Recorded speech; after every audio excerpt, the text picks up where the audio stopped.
Ողջունում ենք բոլորին մեր դասընթացին, շնորհակալություն ենք հայտնում, որ միացել եք մեզ։ Դասընթացը կազմակերպվել է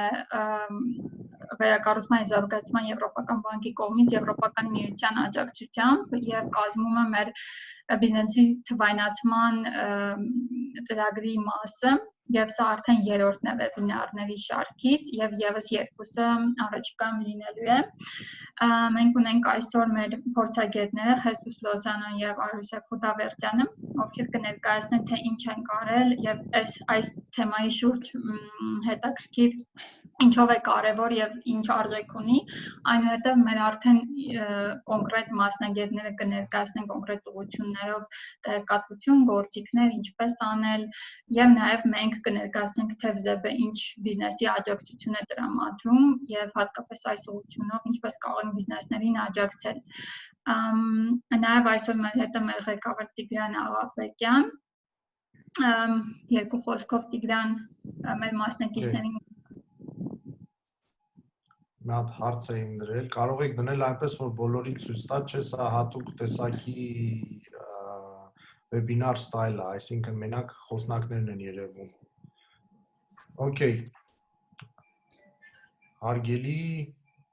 սիրելի գործընկերներ, ողջունում ենք ձեզ մեր առցանց սեմինարների ընթացքում ՊՄԾ-ների թվային փոխակերպման թեմայի վերաբերյալ։ Այսօր մենք քննարկենք թվային մարքեթինգը եւ առցանց առաջխաղացումը։ Ինչ խոսք, համաճարակի այս իրավիճակը ստեղծեց տնտեսական անկում ամբողջ աշխարհում, որը խիստ եղանակով հարվածեց փոքր եւ միջին բիզնեսին։ Ես վստահ եմ, որ բիզնեսի թվայնացումը կարող է օգնել ՊՄԾ-ներին հաղթահարել այս ճգնաժամը, միևնույն ժամանակ ստեղծելով նոր հնարավորություններ։ Վերակառուցման եւ Զարգացման Եվրոպական բանկը միշտ կանգնած է ՊՄԾ-ների կողքին, ինչպես ֆինանսների հասանելիության, այնպես էլ խորհրդատվական աջակցությամբ։ Մենք շատ երախտապարտ ենք Եվրամիությանը այս եւ մեր մյուս նախաձեռնության աջակցելու եւ ֆինանսավորելու համար։ Ես վստահ եմ, միասին մենք կհաղթահարենք դժվարությունները եւ նոր հնարավորություններ կստեղծենք Հայաստանի բիզնեսի համար, որդեգրելու եւ վերափոխվելու նոր իրականությանը։ Շնորհակալություն։ Շատ շնորհակալություն Տիգրանին, այժմ ես խոսքս կփոխանցեմ Արուսյակին, ով եւ կսկսի արդեն իսկ մեր բուն թեման։ Շնորհակալություն Արմինե, ողջունում եմ բոլորին, ես Արուսյա Խուդավերդյանն եմ, Վերակառուցման եւ Զարգացման Եվրոպական բանկի բիզնեսի զարգացումը թվայնացման միջոցով ծրագրի շրջանակներում ներգրաված եմ որպես կրտսեր փորձագետ։ Մենք նախորդ տարվանից սկսած ուսումնասիրել ենք Հայաստանում ՊՄԾ-ների թվայնացման աստիճանը եւ դրա արդյունքների հիման վրա ստեղծել ենք վեբինարների շարք, որի միջոցով փորձում ենք հատկապես կորոնավիրուսով պայմանավորված ճգնաժամային իրավիճակը հաշվի առնելով օգնել բիզնեսներին հասկանալու թե ինչպես կարող են on-line թվային գործիքների միջոցով շարունակել իրենց վաճառքները եւ իրենց օպերացիաները սահուն կերպով։ Այսօր մենք կխոսենք թվային մարքեթինգի միջոցով բիզնեսի առաջխաղացման մասին, մասնավորապես ես առաջիկա 10 րոպեվա ընթացքում կներկայացնեմ սոցիալական ցանցերի էվոլյուցիան եւ ինչպես է թվային մարքեթինգը ազդում մարդկանց հաճախորդների որոշումների կայացման վրա, որից հետո մենք ունենք բանախոսներ, նրանք ավելի մանրամասն կներկայացնեն որոնման համակարգերի դերը, ինչպես մարքեթինգային ավտոմատացման համակարգերի միջոցով ավելի օպտիմալացնենք ձեր ծախսերը, ինչպես նաեւ հեռախոսային հավելվածների միջոցով մարքեթինգ իրականացնելու առավելությունները։ Ես հիմա կիսվեմ իմ էկրանով։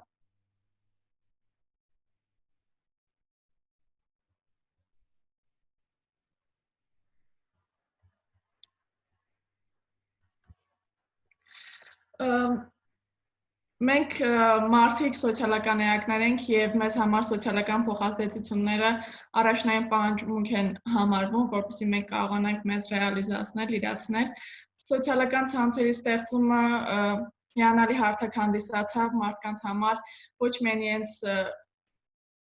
ընկերների հետ շփվելու եւ կապեր հաստատելու տեսանկյունից, այլ նաեւ ինֆորմացիա տրամադրելու, իրենց մտքերով ցանկություններով կիսվելու եւ հսկայական ինֆորմացիա նորություններ ստանալու համար։ Առաջին սոցիալական կայքերը ստեղծվեցին դեռ նախորդ դարից վերջից ու 1997 թվականին արդեն 6 Degrees կայքը հնարավորություն տվեց ընկերներ ձեռք բերել եւ կիսվել մինիմալ ինֆորմացիա,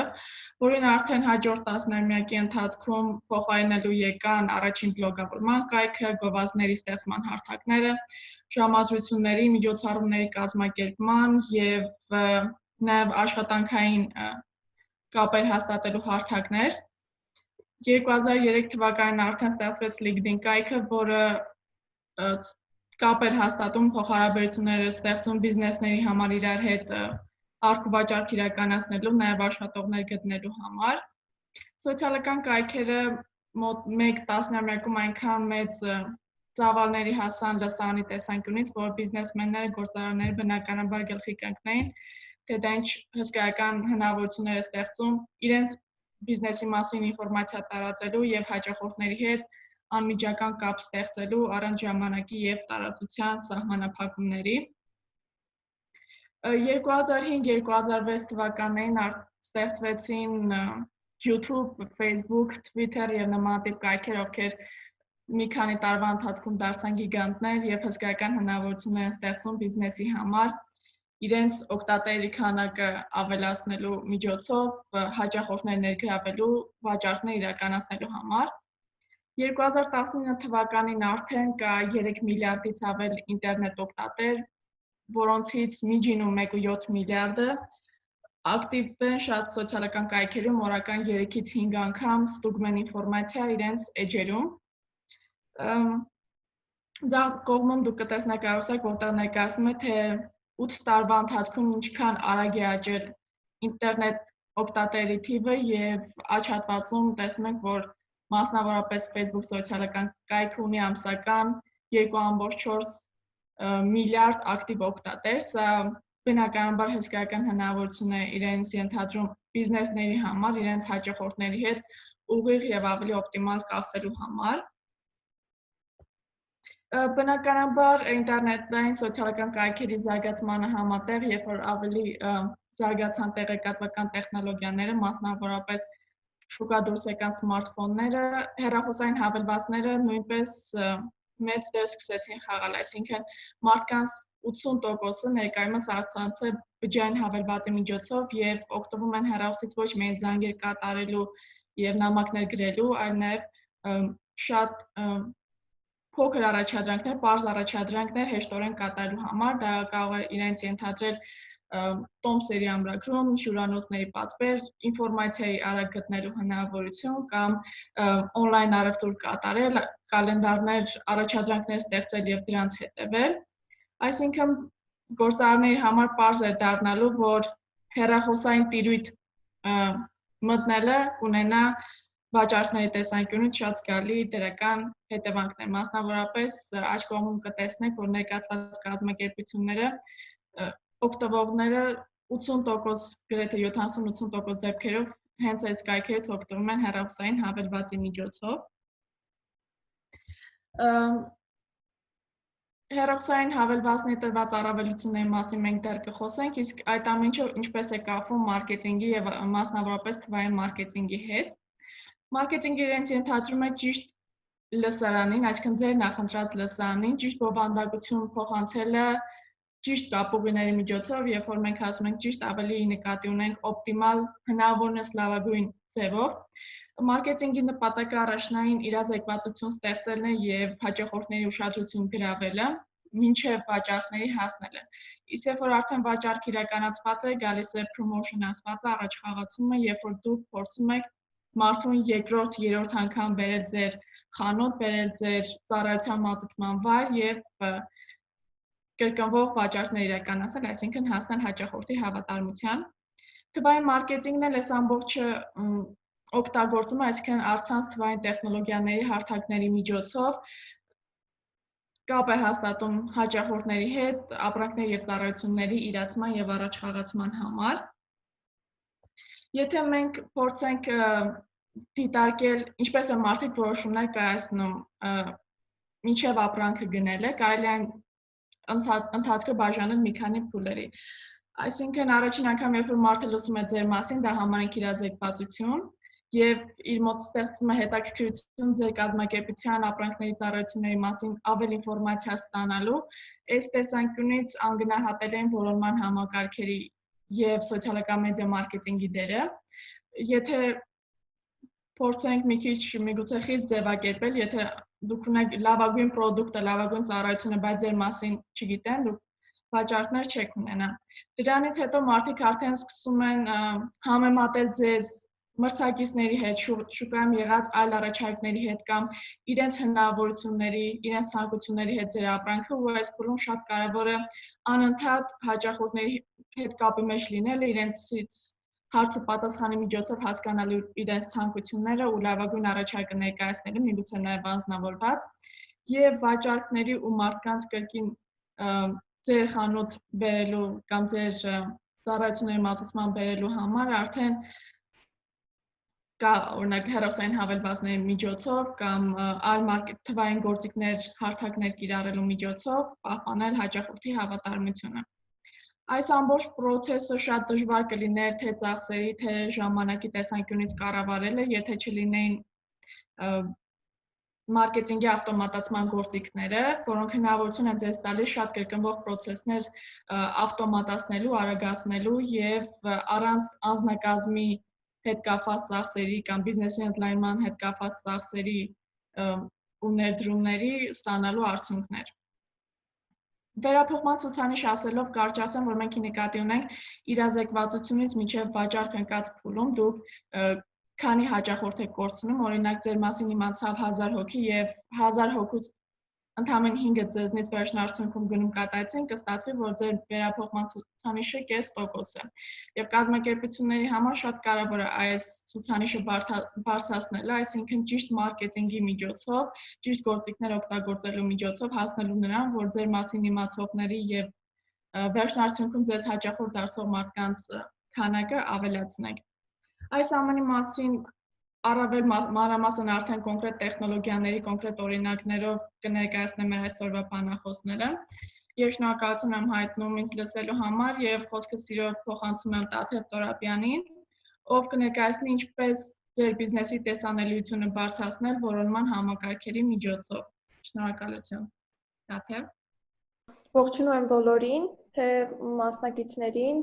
թե պանելիստներին եւ թե կազմակերպիչներին։ Շնորհակալ եմ հնարավորության համար եւ այսօր ես կներկայացնեմ, նախ ես ինքս ներկայանամ, Տաթև Թորապյան, զբաղվում եմ search engine marketing-ով, մոտ 3+ տարվա փորձ ունեմ եւ այժմ աշխատում եմ Evolve ընկերությունում, որը հիմնված է Մեծ Բրիտանիայում, բայց շուկաները հիմնականում Մեծ Բրիտանիա, Ավստրալիա, Հարավային Աֆրիկա ու մի քանի եվրոպական երկրներ, շուտով ԱՄՆ-ել ենք պլանավորում մուտք գործել։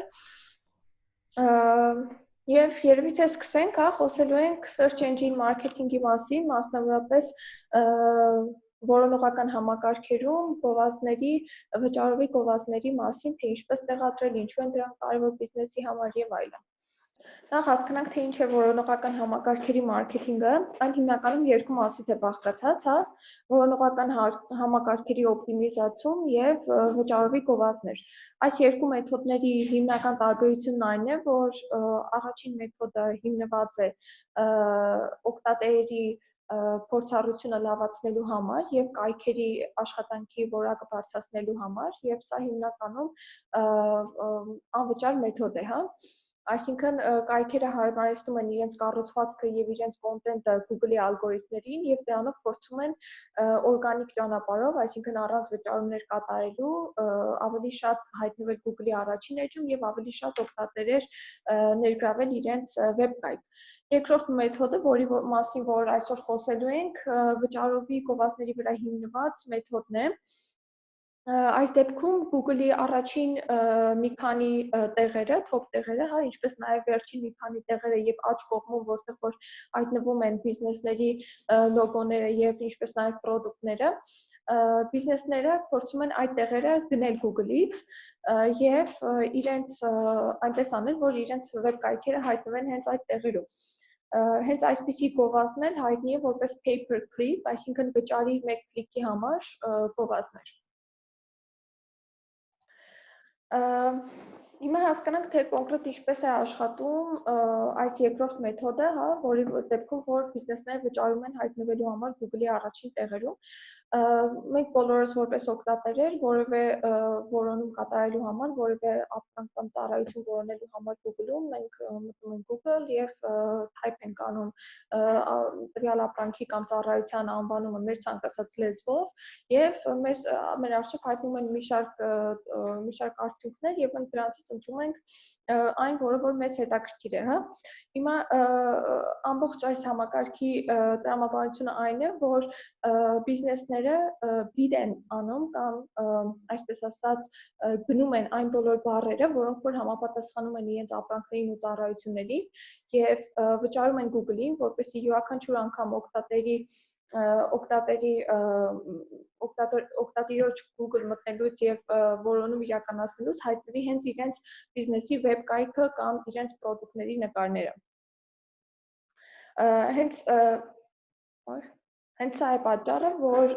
բանալի բառերը, հա, կամ keyword-եր, ինչպես որ մենք ասում ենք հիմնականում մարքեթինգում, համարվում են search engine marketing-ի հիմնասյուները։ Կան մի շարք tool-եր, որոնց օգնությամբ դուք կարող եք բանալի բառերի որոնումներ կատարել։ Սրանցից ամենանախընտրելին առաջինն է Google Keyword Planner-ը, այն եւ անվճար է եւ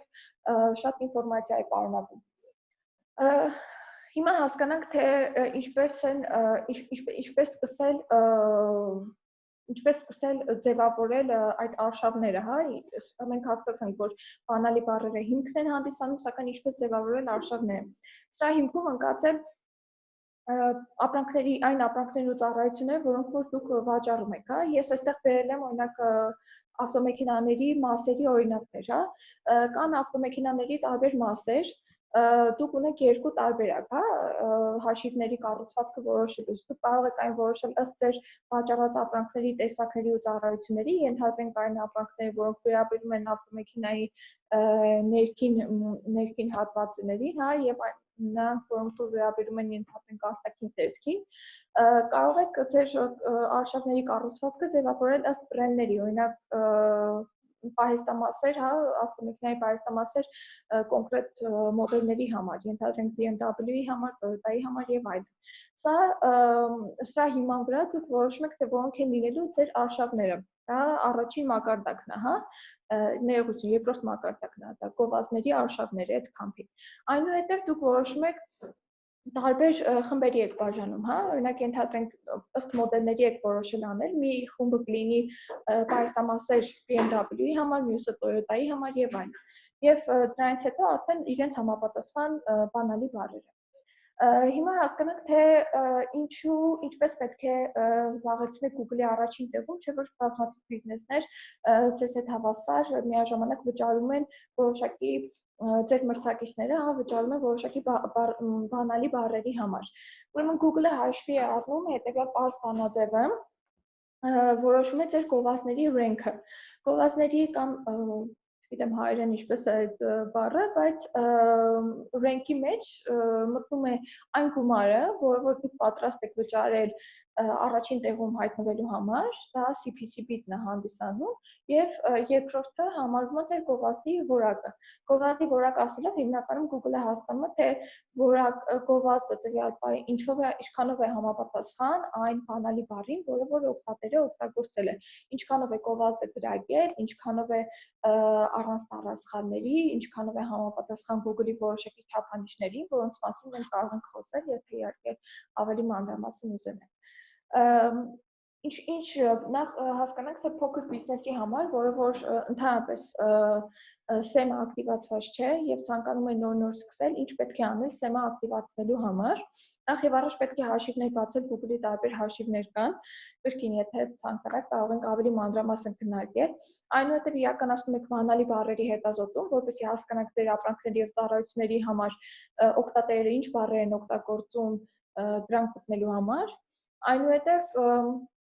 իրականացնում եք մրցակիցների հետազոտություն, հասկանալու համար նրանց ստրատեգիաները, որոնք են եւ ոնց եք պատրաստվում դուք մրցակցել նրանց հետ, այնուհետև արշավների նախագծում, տեղադրում, օպտիմիզացիա ասելով հասկանում ենք ոչ միայն ամենօրյա աշխատանք, հա, որը որ պետքա ոչ համապատասխան քլիքերը, այսպես ասած, դեպի վեբսայթ կանխի, որպեսզի ձեր ծախսերը նվազեցնեք, այլ նաև հասկանում ենք ավելի երկարաժամկետ օպտիմիզացիա, որի դեպքում արդեն նոր ստրատեգիաներ եք որոշելու, օրինակ ստրատեգիաներից ամենաշատը, որ ես սիրում եմ, դա retargeting-ն է, որի դեպքում դուք կոնկրետ գովազ ցույց եք տալիս այն օգտատերերին, որոնք արդեն իսկ հետաքրքրություն են ցուցաբերել ձեր վեբսայթի, ձեր պրոդուկտի, ծառայությունների նկատմամբ։ Եվ որտեղից սկսեք, եթե բոլորովին անտեղյակ եք ոլորտից, կարող եք դիմել PPC մասնագետի pay-per-click advertisement մասնագետի օգնությանը, հա, Հայաստանում Staff-ում կարող եք փնտրել, նաև digital marketing Armenia կայքում կարող եք դիմել ինձ, եւ երկրորդ եղանակը ինքնակրթությունն է, որտեղ շատ բիզնես ունեցողներ, հա, հատկապես երիտասարդ ներկայացուցիչներ, որոնք հետաքրքրված են ու շատ ժամանակ ունեն, ուզում են իրենք ուսումնասիրել եւ այստեղ մեզ օգնության է գալիս Google Academy, որը ամբողջությամբ անվճար է։ Եվ եթե հարցեր ունենաք, կարող եք ինձ դիմել email-ով, LinkedIn-ով եւ ցանկացած բայ, ցանկացած հարցով փորձեմ օգտակար լինել։ Շնորհակալ եմ։ Շնորհակալություն Տաթև շատ մանրամասն ներկայացման համար։ Ես նշեմ, որ վեբինարի ավարտից հետո բոլորը ստանալու եք այս պրեզենտացիաները, իսկ եթե հանկարծ ինչ-որ մասեր անգամ բաց թողնեք, կարիք չկա հանգստանալու։ Խոսքը սիրով ուզում եմ փոխանցել Արմինե Մուսախանյանին, ով կներկայացնի բջջային հավելվածների օգտագործման կարևորությունը բիզնեսի տեսանելիության բարձրացման եւ հաճախորդների հետ կապը ավելի ամրապնդելու տեսանկյունից։ Սկսեմ։ Ես ներկայացնեմ ինձ, ես Արմինեն եմ, ես եւս ունեմ digital marketing-ում ավելի քան 6 տարվա փորձ, ներկայումս elevator pitch մարքեթինգային գործակալության համահիմնադիրներից մեկն եմ եւ ունեմ շատ մեծ փորձ հենց mobile marketing-ի ճյուղում, աշխատել եմ հենց շատ մեծ բջջային հավելվածի հետ ու սիրով կուզեմ կիսվեմ գիտելիքներով ձեզ հետ։ Նախ սկսենք նրանից, թե ինչ է հենց mobile marketing-ը։ Mobile marketing-ը դա ապրանքների կամ ծառայությունների առաջխաղացումն է mobile սարքավորումների վրա, դա կամ թաբլետների վրա։ Համոզված եմ բոլորս ինչ-որ կերպ առնչվել ենք mobile marketing-ի հետ, սկսած ամենացարակ SMS գովազդների, SMS ռասիկաների, որ մեզ կատարում են տարբեր բիզնեսներ, նախկինում օգտագործվել է նաև MMS, ցանկացած email-ները, բջջային հավելվածներով առաջխաղացումը համարվում է mobile marketing-ի մի մաս։ Որպեսզի ավելի լավ պատկերացնենք, թե ինչքանով է կարևոր mobile marketing-ը ու բիզնեսների առաջխաղացման համար, կուզեմ ներկայացնել մի փոքր վիճակագրություն։ Նախ Ջենիս Ռեյնոլդսը մի անգամ ասել է, որ մեր իրականությունում մարդիկ կամ քնած են, կամ հասանելի են բջջայինով, ինձ թվում է այդ վերաբերվում է հիմնականում բոլորիս, որովհետև ինքներս միշտ մեր բջջայինները մեր հետ են լինում, դա տալիս է շատ մեծ հնարավորություն բիզնեսներին ուղիղ կապ հաստատելու իրենց պոտենցիալ հաճախորդների հետ։ 80%-ը ամբողջ աշխարհում, սա միջազգային վիճակագրություն է, բջջային սարքերով ինտերնետից ինչ-որ բան են փնտրել 2019 թվականին։ Այսինքն դա կարող է լինի սոցիալական ցանցերում, կարող է լինի որոնողական համակարգերում, բայց օգտագործում են իրենց մոբայլ սարքերը։ Բացի դրանից կուզենայի նշեի, որ on-line գործարքների 40%-ը կատարվում է հենց բջջային սարքերով։ Եվ եւս մի վիճակագրություն, որը շատ կարևոր է բիզնեսների համար եւ շատ մեծ հնարավորություն է հետագայում բիզնեսի զարգացնելու համար, դա նաեւ որ դեռահասների 4 դեռահասից 3-ը օգտագործում են իրենց բջջայինը գործարքներ կատարելու համար։ Դա նշանակում է, որ ապագան գնում է դեպի նա, որ բոլոր մեծամասնությունը մարդկանց սկսեն կատարել գործարքները բջջայինով։ Մի փոքր վիճակագրություն Հայաստանի հետ կապված հենց կոնկրետ հայկական, դուք կարող եք տեսնել, հա, որ այն մարդիկ, ովքեր ունեն բջջային հեռախոսներ, կապված են, հա, բջջայինով, այդ թիվը ավելի մեծ է, քան հենց բուն բնակչությունը Հայաստանի, հետևաբար սա եւս ցույց է տալիս, որ Հայաստանում եւս այս վիճակագրությունը ակտուալ է եւ բջջային մարքեթինգին իսկապես պետք է մեծ տեղ տալ։ Հիմա նշենք, թե ինչով է տարբերվում բջջային մարքեթինգ, մոբայլ մարքեթինգը ու ինչի է այն հատկապես կարևոր բիզնեսների համար։ Առաջինը դա նա է, որ դա անձնական մեդիա է։ Այսինքն, երբ որ մենք կապ ենք հաստատում մարդկանց հետ շատ դեպքերում օգտվելով մոբայլ մարքեթինգից, մենք կարողանում ենք կապ հաստատել կոնկրետ այդ անձի հետ եւ տալ իրան ավելի ինդիվիդուալ մոտեցում։ Մյուսը դա նա է, որ մեդիան միշտ միացված է, ինչպես արդեն նշեցի, բոլորիս հեռախոսները միշտ մեր հետ են, եթե մենք քնած չենք, ուրեմն ինչ որ ձև կապված ենք հեռախոսով եւ հնարավորություն է տալիս շատ արագ կապ հաստատել մեր պոտենցիալ հաճախորդի հետ։ Ունեն ներկառուցված վճարային համակարգեր, այսինքն գովազդից հետո մարդկանց ուղղել կոնկրետ քայլեր կատարելու շատ հեշտ է ավելի, մարդիկ կարողանում են միանգամից գնումները կատարել իրանց մոբայլ սարքավորումների միջոցով եւ շատ մեծ չափելիություն է տալիս հիմնական դիջիտալ մարքեթինգի մոտ չափելիությունը միշտ մեծ է մոբայլ մարքեթինգի դեպքում եւս եւ շատ բարձր Կուզեի ներկայացնել թե ինչ առավելություններ ունի մոբայլ մարքեթինգը մոբայլ մարքեթինգը ինտերակտիվ է այսինքն երբ որ մենք մարդկանց հետ կապ ենք հաստատում մոբայլ դիվայսների միջոցով շատ արագ կարողանում ենք ստանալ հետադարձ կապ որը մեծ առավելություն է տալիս եւ թույլ է տալիս մեր ավելի լավ ճանաչելու մեր հաճախորդին եւ տալու իրեն կոնկրետ այն խնդրի լուծումը, ինչը որ ինքը առնչվել է։ Շատ հեշտ տարածվող է։ Մենք բոլորս ովքեր ունեն իրենց էջերը սոցիալական հարթակներում որպես օրինակ, մենք գիտենք, որ մենք շատ հեշտությամբ կարողանում ենք տարածել տարբեր վիզուալներից սկսած այն ինչ որ մեզ հետաքրքրում է։ Հետևաբար մոբայլ մարքեթինգը թույլ է տալիս շատ արագ տարածելու, թեկուզ դա կարող է լինի մեր գովազդային նյութը հենց։ Եվ շատ արագ է։ Ինչ գործիքներ ունի մոբայլ մարքեթինգը, որոնք շատ իրականում գործիքները շատ են, ես փորձել եմ ներկայացնել են հիմնականները, որոնք մեզ ամենաշատն են պետք գալիս, սկսենք ամենապարզից SMS-ից, ինչպես արդեն նշեցի, SMS մարքեթինգը շատ կիրառվող է, Հայաստանում դեռ ավելի բավականին շատ են կիրառում, տարբեր բիզնեսներ կարողանում են ուղարկել մեծ քանակությամբ մարդկանց, ինչ որ նոր բացման մասին ինֆորմացիա, զեղչերի մասին ինֆորմացիա, նոր տեսականու, հետևաբար ու ինքը բավականին քիչ ծախսատար մեթոդ է համարվում առաջխաղացման համար։ Մյուսը որ կուզեի նշել դա Wi-Fi գովազդներն են, Հայաստանում նույնպես շատ ռեստորաններում, շատ հանրային վայրերում դա կարող է լինել օդանավակայան, կարող է լինել, ասենք, մետրո, որտեղ կա Wi-Fi-ի հնարավորություն եւ անվճար է Wi-Fi-ի հիմնականում, կա գովազդի հնարավորություն։ Մարդիկ որպեսզի կարողանան միանալ Wi-Fi-ին, տեսնում են ինչ որ կարճ հոլովակ կամ ինչ որ վիզուալ, որը եւս շատ դիպուկ է, այսինքն մարդը որ կպնում է տվյալ պահին այդ Wi-Fi-ին, ինքը ուզած այդ գովազդը ոնց որ տեսնում է, որը էլի եւս մեծ հնարավորություն է ավելի տեսանելի գովազդներ ունենալու։ Մյուսը բջջային հավելվածներն են, որը շատ մեծ էլի առանձին թեմա է, որպեսզի կարող քննարկել հենց կոնկրետ բջջային հավելվածների միջոցով առաջխաղացումը, բայց դա նաեւ ծախսատար է բիզնեսների համար։ Ոչ ամեն մի բիզնես կարող է թույլ տալ իրեն ունենալ իր առանձին բջջային հավելվածը։ Սակայն մենք կարողանում ենք գովազդել նաև այլ բջջային հավելվածների մեջ, հա, այսինքն եթե անգամ դուք չունեք ձեր հավելվածը, դուք կարող եք տարբեր համակարգերի միջոցով գովազդներ միացնել այլ բջջային հավելվածների մեջ։ QR կոդերը, որոնց հետ եւս վստահ եմ մեծամասնությունը առնչվել է դա տարբեր տեսակի կուպոնների, զեղչերի հնարավորություն, ինչ-որ ինֆորմացիայի հնարավորություն, որը թույլ է տալիս տարբեր տեղերից ուղղակի QR կոդերը սկան անելով ստանալ այդ ինֆորմացիան, դա եւս համարվում է մեր համար հարթակ։ Հենց մոբայլ գովազդներն են, որտեղ տարբեր համակարգերի միջոցով կարողանում ենք թիրախավորել միայն բջջային սարքերը, դա եւս իրանց շատ մեծ հնարավորություններ է ներկայացնում, օրինակի համար մարդիկ կարող են թիրախավորել ըստ կոնկրետ տարածքի, որ տվյալ տարածքում են գտնվում մարդիկ այդ պահին, կամ կարող են թիրախավորել ըստ սարքերի, դա կարող է օրինակի համար օգնել մարդկանց ըստ վճարունակության գովազդել, հա, մարդկանց հաճախորդներին ընտրել,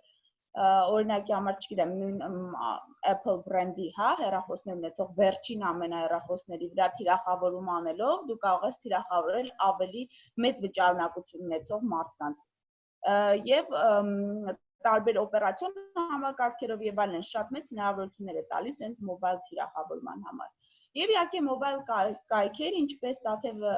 նշեց նախկինում, հա, search engine optimization-ի համար եւս շատ կարեւոր է որպեսզի կայքերը լինեն նաեւ mobile, դա եւս օգնում է թե ավելի լավ դիրքեր զբաղեցնելու համար, թե ինչպես նշեցինք արդեն ըստ վիճակագրության, քանի որ մարդիկ շատ են օգտագործում հեռախոսները, արդեն նրանք կարողանում են, որպեսզի նրանք հեռախոսով իսկ մտնելուց կարողանան շատ լավ տեսնել կայքի պարունակությունը։ Եվ կուզեի մի շատ կարճ ներկայացնել, հա, ինչպես են մոբայլ մարքեթինգի համար ստեղծում ռազմավարություն, ընտրում են կոնկրետ տվյալ արշավի, հա, շրջանակներում նպատակները, ընտրում են մարդկանց, թե ում են թիրախավորում, այդտեղից արդեն գալիս են բոլոր այն նեղ առանձնահատկությունները, որից որ կախված է թե արշավի հաջողությունը, մոտեցումը, թե ինչ մոտեցում պետք է ցուցաբերել այդ մարդկանց կոնկրետ գտնելու եւ մեսեջի իրենց հասցնելու համար եւ տեխնոլոգիան։ Ինչպես ես նշեցի մի հիմնական, հա, տեխնոլոգիաները մոբայլ մարքեթինգի, արդեն ընտրվում է դրանցից ամենահամապատասխանական մի քանիսը եւ արդեն գովազդային արշավը ոնց որ սկսում ենք։ Մոբայլ մարքեթինգի մասով պատրաստել էի նախնական այսքանը, ցանկացած հարցերի դեպքում սիրով պատրաստ եմ ձեզ օգնել եւ պատասխանել։ Եվ նաեւ կուզեի նշել, որ մենք մեր ընկերության կողմից վեբինարի բոլոր մասնակիցներին Elevator Pitch-ի կողմից ցանկանում ենք տալ 15% զեղչի հնարավորություն մեր ցանկացած ծառայությունից օգտվելու համար, սիրով պատրաստ ենք ձեզ օգնել, պրեզենտացիաները ստանալու եք, կոդը այստեղ է, ընթացքում եթե ինչ-որ հարցեր լինեն, սիրով կօգնեմ ձեզ։ Շնորհակալություն Արմինեին։ Ինչպես նշեցինք, ապրանքների ծառայությունների վերաբերյալ իրազեկվածության բարձրացման համար շատ կարևոր է սոցիալական ցանցերի դերը։ Հիմա Գեորգի Մամաջանյանը ավելի մանրամասն կներկայացնի, թե ինչ սոցիալական ցանցեր կա եւ ինչպես առավելագույն օգուտ քաղել դրանց օգտագործումից։ Բարև ձեզ, անունս Գեորգի է, Cygnus-ում աշխատում եմ որպես marketing strategist, այսինքն ռազմավարության վրա եմ հիմնականում։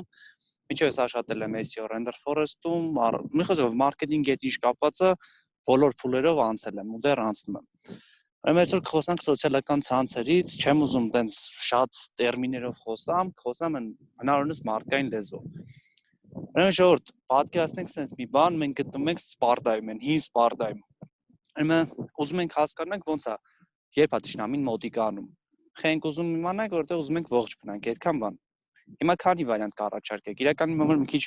անսովոր է վեբինարի տեսքը, որտեղ հիմնականում ես հարց-պատասխան տեսքով եմ սեմինարները միշտ անցկացրել։ Ուրեմն եկեք պատկերացնենք այդ իրավիճակը 400-ականներն է կամ չգիտեմ, պատմությունից այդքան լավ չեմ եղել։ Մի խոսքով հին ժամանակներ է։ Ուրեմն այդ հին ժամանակներում մենք ուզում ենք հասկանանք ոնց է թշնամին մոտիկ գալի մեզ։ Ինչպես այս պրեզենտացիան կարելի չկարդակ, ցույցրել եմ, որ հիշեմ մի երկու բան, ինչ պետք է խոսել ընդհանրապես։ Ուրեմն ուզում ենք հասկանանք թշնամին երբ է մոտիկանում։ Մի քանի վարիանտ կարող առաջարկեք, օրինակ համար լրտեսներ վարձենք։ Վարիանտը կարող աշխատի։ Գնան, չգիտեմ, թշնամու զոր, գնան սարի մեջ պախկվեն, գան մեզ խաբար տան։ Կարող լինի։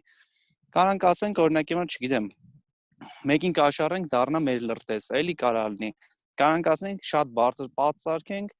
այդ պատի վրից արդեն ինքը տենա երբ է մոտենում, էլի կլինի։ Կարող ասեք, օրինակ համար դհոլանման մեծ բան դնենք, որ դեմ կան իրանք այդ ձենը մենք այդ դհոլից լսենք, այդ էլի օգտագործվել է։ Ցանկացած պարագայում մեզ պետք է ինչ-որ մարդ։ Այդ մարդը պետք է ունենա շահույթ, ինչ-որ հետաքրքրող մի բան։ Ուրեմն այդ շահույթը իր կարող լինի պրոստը փողը, այդ interest-ը կարող լինի իր փողը։ Հետաքրքրությունը փողն է կամ ուզում է ողջ մնա։ Այսինքն եթե թշնամին հարձակվի ձեր վրա, իրան էլ է սպանելու լոգիկայով։ Այս երկու հարցն է։ Ու հիմա ոնց նայենք, մենք ինչ որ մարդ է մեզ պետք, ով ում հետ որ մենք կարանք համագործակցենք։ Այդ կոչվում է win-win solution, այսինքն երկուսը շահում ենք։ Ինքը ողջ է մնում, ես ողջ եմ մնում, կամ ինքը փող է ստանում, ես ողջ եմ մնում։ Հիմա այսի եկեք մի հատ գանք մեր օրեր, տեղեկատվական տեխնոլոգիաների մի հատ ինչ որ կազմակերպություն։ Հիմա պատկերացնենք այդ կազմակերպությունը ունի մարքեթինգի բաժին, ունի developer-ների, ծրագրավորողների բաժին ու դիզայներների, դիզայներ, մարքետոլոգ ու ծրագրավորող։ Հիմա իրեքը պետք է ստեղծեն սայթ։ այդ վեբսայթը վաճառվելու է։ Հիմա պատկերացնեք իրանցից ոչ մեկը կապ չունի մյուսի հետ։ Այսինքն զուտ ամեն մեկը իր գործն է անում։ Ամեն մեկը լավագույնն է իր մասնագիտության մեջ։ Լոգիկայը որ նայենք, իրանք կան հաջողության հասնել, թե չէ, իրանք չեն կարող։ Որտեւ միշտ պետքա փոխադարձ համաձայնության գալ։ Որտեւ իմ պատկերացմամբ իդեալական սայթը լրիվ ուրիշ է, ինչ որ ծրագրավորողի համար իդեալական սայթը իմ համար կոդերի փունջ է։ Ու այս լոգիկայով մենք միշտ պետքա համագործակցենք։ Այդ կոչվում է սոցիալական կապեր, social networks։ Հիմա բալավ social networks-ը հասկացանք, բա սոցիալական մեդիան тут при чем։ Հիմա ժողովուրդ, պատկերացնենք sense վիճակ, ուզում ենք ապրանք ծախենք ինչ որ։ Ենթադրենք համակարգիչ։ Համակարգիչների խանութը ուզում ենք համակարգիչը վաճառենք։ Մեր հիմնական գնորդը 3 հոգի է։ 3 տեսակ մարդ ավելի ճիշտ։ Մեկը գործադիր տնօրենն է, կազմակերպությունների, մեկը դիզայներներն են, մեկը ծրագրավորողները։ Բալավ մենք իրանց ոնց գտնենք։ Նու կոնկրետ գործադիր տնօրենի տարբերակում հաստատ չեմ առաջարկի սոցիալական ցանցերից ընդհանրապես օգտվել։ Հայ դա լավ կլինի լինի, բայց հիմնականը այդ չի։ Ուղղակի էժան price list ինքը ձեզնից կառնի մեյլով։ Բայց երբ որ արդեն գալիս է դիզայներների ու ծրագրավորողների տարբերակը, մենք պետք է նախ հասկանանք իրանք ով են։ Իրանք ով են ասելով այս բանն ենք հասկանում։ Ուրեմն ստեղծում ենք իդեալական գնորդ կոչվածը։ Պատկերացնեք ով է ձեզնից հիմնական առևտուր անողը։ Ձեր այցելուն ով է։ Ենթադրենք, պատկերացնեք ինքը IT կազմակերպությունում աշխատող միջին կարգի մենեջերը, ով որ ծխում է, ով որ շաբաթը մեկ ընկերների հետ տեղ է գնում, մի խոսքով պատկերացնեք մի հատ ամբողջական կերպար, ով է ինքը։ Ու ով է ինքի հարցի պատասխանը նաև լինում է որտեղ ինքը գոյություն ունի, որ սոցիալական ցանցերում։ Հիմա Հայաստանում ամենաշատը որ գովազդ են դնում կամ ուշադրություն են դարձնում Facebook ու Instagram։ Մեկում էլ սկսել են LinkedIn-ում է ուշադրություն դարձնել, բայց sense մի հատ խնդիր կա։ Հա, հարց չկա, սաղը մտնում են Facebook ու Instagram կամ Facebook ավելի շատ Instagram ոչ բոլորը, բայց sense հարց կա, ավելի լավ կլինի դուք ավելի սպეციფიկ գնաք։ Եկեք մի քիչ ավելի մարկային օրինակի վրա նայենք, էլի։ Պատկերացրեք, հանդիպել եք, տեսել եք ինչ որ մի հակառակ ծեր ներկայացուցիչ, ու իրան տեսել եք ինչ որ մի տեղ, օրինակ եմը չգիտեմ, պոլիկլինիկայում, որտեղ որ գնում են բոլորը։ Ու իրան տեսել եք թանգարանում։ Դուք ենթադրենք անտիկվարատների սիրահար եք։ Երբ որ դուք իրան տերնում եք թանգարանում, էլի լրիվ ուրիշ տպավորություն է, ինչ որ դուք տերնում եք իրան պոլիկլինիկայում։ В принципе, դուք Facebook-ով եք իրան հասնում, Reddit-ով եք իրան հասնում, բայց քանի որ Reddit-ը իրան ավելի հոգեարազատ է, իրան ավելի հաճելի է, որ Reddit-ով իրան հասնես։ Ու թեկուզ դուք կարող եք Reddit-ով վաճառք չանեք, այսինքն թանգարանում կարող է եւ դուք չեք ամուսնանում, բայց թանգարանում որ ծանոթանում եք, դա ուրիշ է։ Ու հետո երբ որ պոլիկլինիկայում տենաք, տպավորությունը ուրիշ է։ Իսկ մի բան պրոստը պոլիկլինիկայում տենաք։ Այս լոգիկա պետք է հասկանանք որտեղ է ձեր որ սոցիալական մեդիան է ինքը լսում, ինչ ձևով է ինքը որոշում կոմպարնի, ենթադրենք ինքը ենթադրենք Reddit-ում հարցնում է ժողովուրդ, որ մեկը խորհուրդ կտակ, այս կոմպարնեմ թե էնի։ Թող ձեր աշխատողը մտնի ասի այն կոմպը, որը որ դուք եք վաճառում ու իրան իսկականից պետք է։ Ու ինքը արդեն թող Facebook-ով թեկուզ գա վերջնական գնման, բայց իր այդ ծանոթացեք իրան հաճելի լեզվով, իրան հաճելի տեղ։ Այս լոգիկան է գործում։ Մոտավոր այսքանը մեկ է նշումների արեշ, բարգալքից կորցրեցի ճիշտ է որ ասեմ։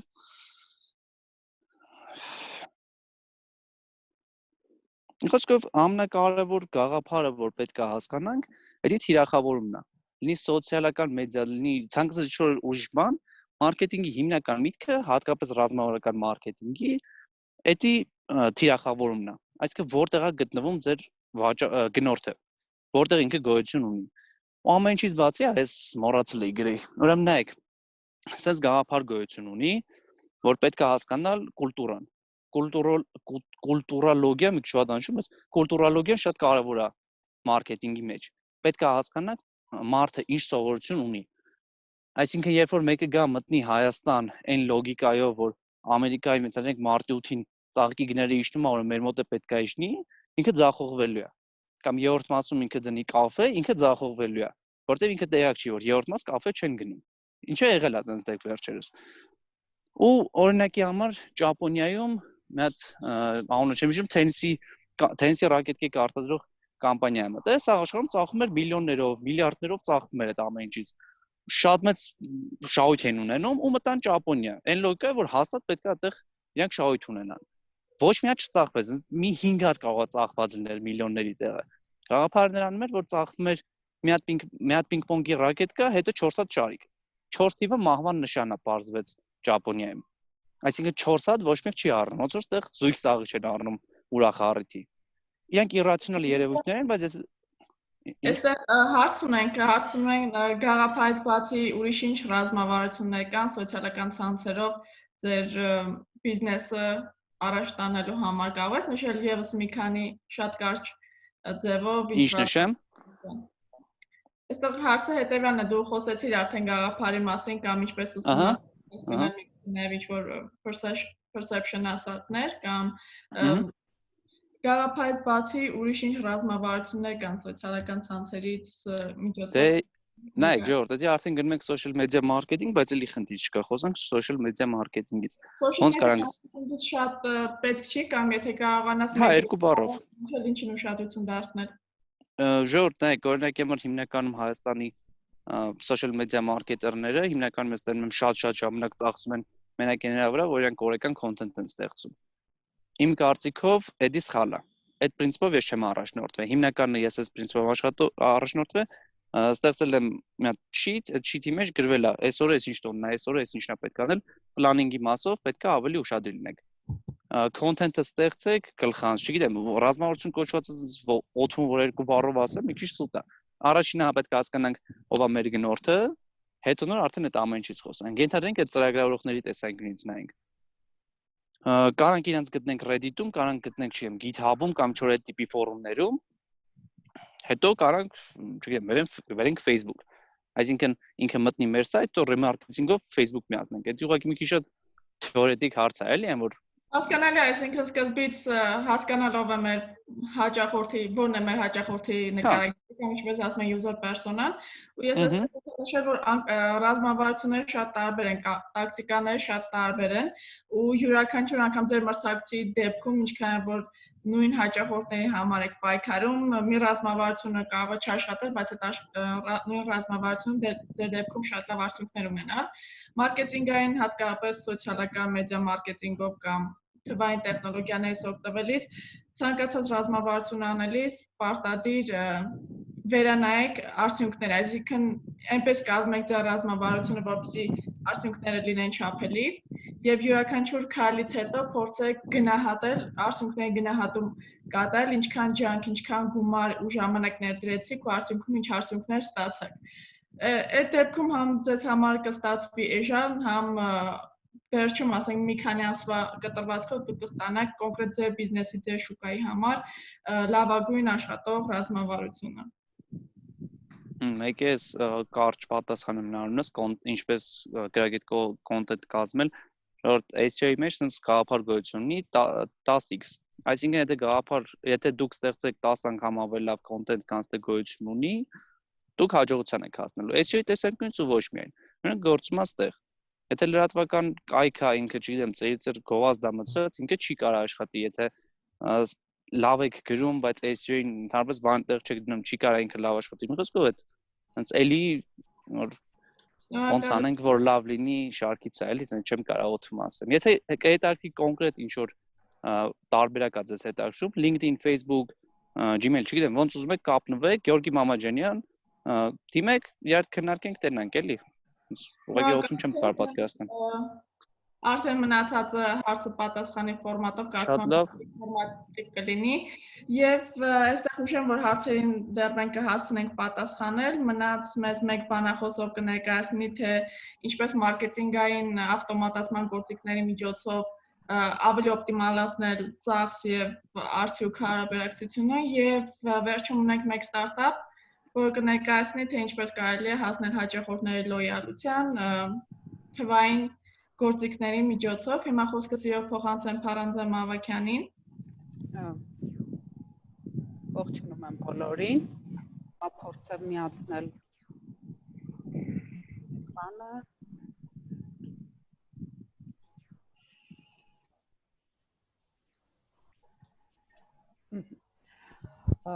փորձեմ կարևոր եւ օգտակար տեղեկություն տալ մարքեթինգի ավտոմատացման գործիքների մասին։ Նախ սկսենք նայած, թե ինչ է մարքեթինգի ավտոմատացումը։ Մարքեթինգի ավտոմատացում ասելով նկատի ունենք առօրյա գործընթացների ավտոմատացում, email մարքեթինգից մինչև այդ նույն վերաթիրախավորումը, retargeting-ը, chatbot-երը եւ այլն։ Այսինքն համակարգը արձագանքում է օգտատիրոջ վարքագծին ու արդեն ավտոմատ միացնում համակարգի որոշակի գործընթացներ, որոշակի գործողություններ։ Ես առանձնացրել եմ 3 առավելություն, որը ձեզ կտա մարքեթինգի ավտոմատացումը բիզնեսի տեսանկյունից։ Իհարկե ավտոմատացումը ինքնին նշանակում է խնայում, այսինքն այս դեպքում դուք խնայում եք ձեր ռեսուրսները եւ մարդկային ռեսուրսները եւ ժամանակը։ Սա շատ կարևոր առավելություն է, բայց ես անձնապես առանձնացնում եմ մի առավելություն, որը այսպես եմ նկարագրում, դուք մարքեթինգի ավտոմատացման եւ CRM-ի միջոցով հասկանում եք ձեր հաճախորդների վարքագիծը։ Այսինքն կարողանում եք հասկանալ, թե ինչ է ուզում, ինչ է ակնկալում ձեզանից ձեր հաճախորդը։ Քանի որ մարքեթինգի ավտոմատացման հարթակում հավաքագրվում է ձեր հաճախորդների վերաբերյալ ամբողջ ինֆորմացիան եւ դուք կարող եք սեգմենտավորել, կարող եք վերլուծել, կարող եք այդ ամեն ինչը կարդալ, նկատել, հասկանալ, այդ ամեն ինչի միջոցով կարողանում եք ավելի լավ հասկանալ ձեր հաճախորդին։ Եվ հասկանալուց հետո արդեն տալիս եք համապատասխան կոնտենտ, այսինքն այս դեպքում ոչ թե ուղարկում եք այսպես նամակներ կամ SMS-ներ, ոնց որ ուղարկում եք բոլորը շատ հաճախ հենց այդպես էլ անում են,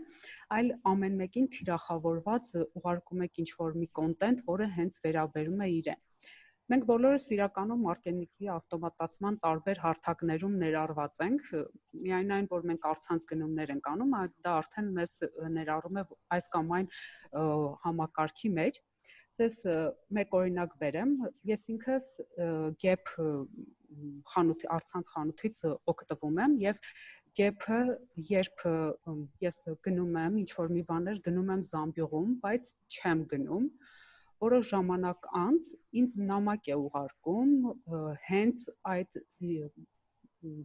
ասենք տաբատների, ջինսերի նկարներով եւ առաջարկում է դրանք գնել զեղչով։ Այդ ամեն ինչը արվում է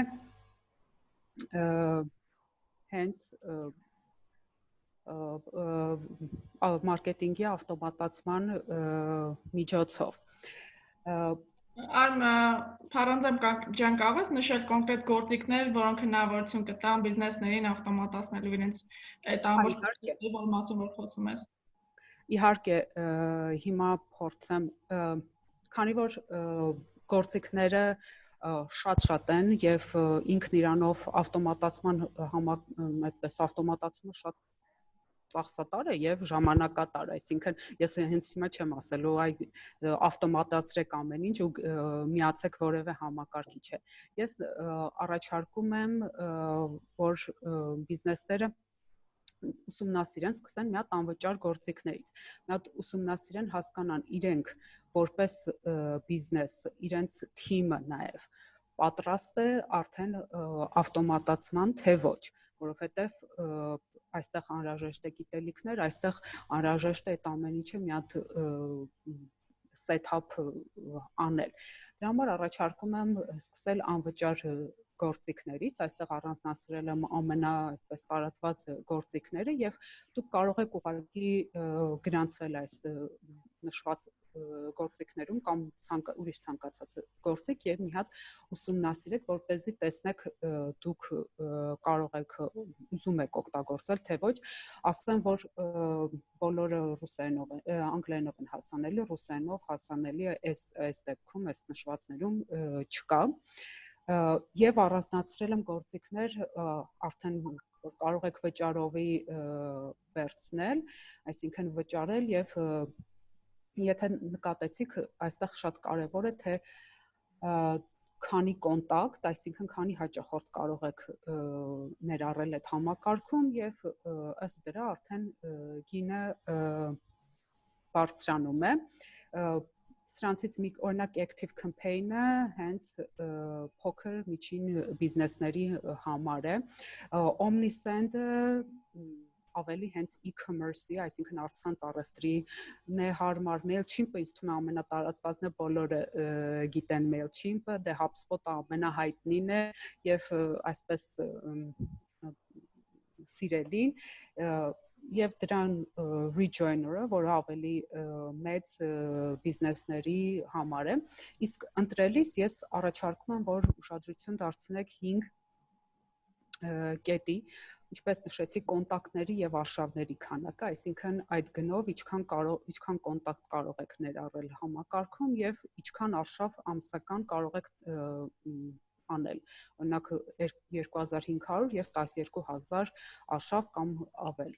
Շատ կարևոր է ֆունկցիոնալ գին համադրությունը, որպեսզի համակարգը ներառի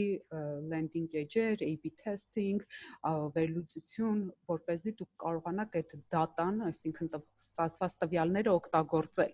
Այդ ամենակարևոր մասն է եւ կարողանաք ճիշտ որոշումներ, այսինքն լավ կոնտենտ գեներացնել։ Պետք է հաշվի առնել, որ գինը կարող է ամենասկզբից թվալ շատ հարմար, օրինակ ամսական $49 ընդամենը, բայց մի քիչ ավելի երկարաժամկետ պետք է դիտարկել ու հասկանալ, որ ինչքան մեծանաք դուք, ինչքան շատանան ձեր կոնտակտները, այսինքն հաճախորդները կամ լիդերը, ում դուք ուզում եք պահել ձեր տվյալների բազայում, այնքան գինը կարող է կտրուկ բարձրանալ, ինչպես HubSpot-ի դեպքում 150-ը, եթե չեմ սխալվում, 150-ը դառնում է 3100 եւ ավել։ Պետք է ուշադրություն դարձնել հակասպամային այդ կանոնակարգերի համապատասխանությանը։ Հիմա շատ կարևոր է GDPR-ին որպեսզի համապատասխանեն, որպեսզի դա չազդի ձեր դոմեյնի վրա եւ տվյալների անվտանգությունը այս պայդրությամբ ամենաթանկ բանը դա հաճախորդների տվյալներն են, այնպես որ պետք է շատ անվտանգ լինեն այդ համակարգերը։ Եվ վերջին կետը, որին առաջարկում եմ ուշադրություն դարձնել, դա API ինտեգրացիաներն են։ Այսինքն, այդ դուք գնեցիք, բայց հետո կարողանալու եք ինտեգրել ձեր վեբսայթին, հետո կարողանալու եք ինտեգրել CRM-ին։ Եթե CRM չունեք, գուցե դիտարկեք համակարգ, որը հենց ունի իր հետ CRM, որպեսզի հետո խնդիրներ չլինեն։ Օրինակ Mailchimp-ի դեպքում ինքը շատ հեշտությամբ WordPress համակարգերի միանում է, դրա համար պես ստիրում են եւ օգտագործում են։ Արմինե, իսկ մասնավորապես մարքեթինգի ավտոմատացում մենք ասում ենք, հա, բայց արդյոք նման գործիքները հնարավորություն են տալիս ամբողջությամբ մարքեթինգային process-ը ավտոմատացնելու կամ որ հատվածները մարքեթինգի մեջ արժի ավտոմատացնել, որոնք արժի դեռ շարունակել մարդկային միջամտությամբ իրականացնել։ Ես առաջարկում եմ, այսպես ասեմ, մարքեթինգը մնում է մարդկային գործոնը ոչ մի դեպքում եւ ընդհանրապես բիզնեսի ոչ մի ոլորտից չի կարելի հանել։ Մենք երբ ասում ենք ավտոմատացում, նկատի ունենք ընդհանրապես առօրյա գործընթացների եւ այդ տվյալների հավաքագրման ու միտեղ հավաքագրման ու այդ ամեն ինչը վերլուծելու ավտոմատացում, որը թույլ կտա, որ ձեր թիմը մարքետոլոգների ավելի կենտրոնանա կրեատիվ կոնտենտ ստեղծելու, ինչ որ հետաքրքիր գործողություններ անելու վրա եւ ոչ թե ամեն ինչ, այսինքն այնպես չի լինելու։ Մարքեթինգի ավտոմատացումը չի նշանակում, որ դուք ուղղակի միացնում եք համակարգը եւ գնում եք ձեզ համար։ Հասկանալի, իսկ որտեղից պետք է սկսեմ մարքեթինգ ավտոմատացնելիս, այսինքն ենթադրում եմ առաջին քայլը պետք է լինի նման ծրագրակազմի ներբեռնումը, հա, հետո տվյալներ անցկացնելը, մի քիչ կներկայացնես process-ը։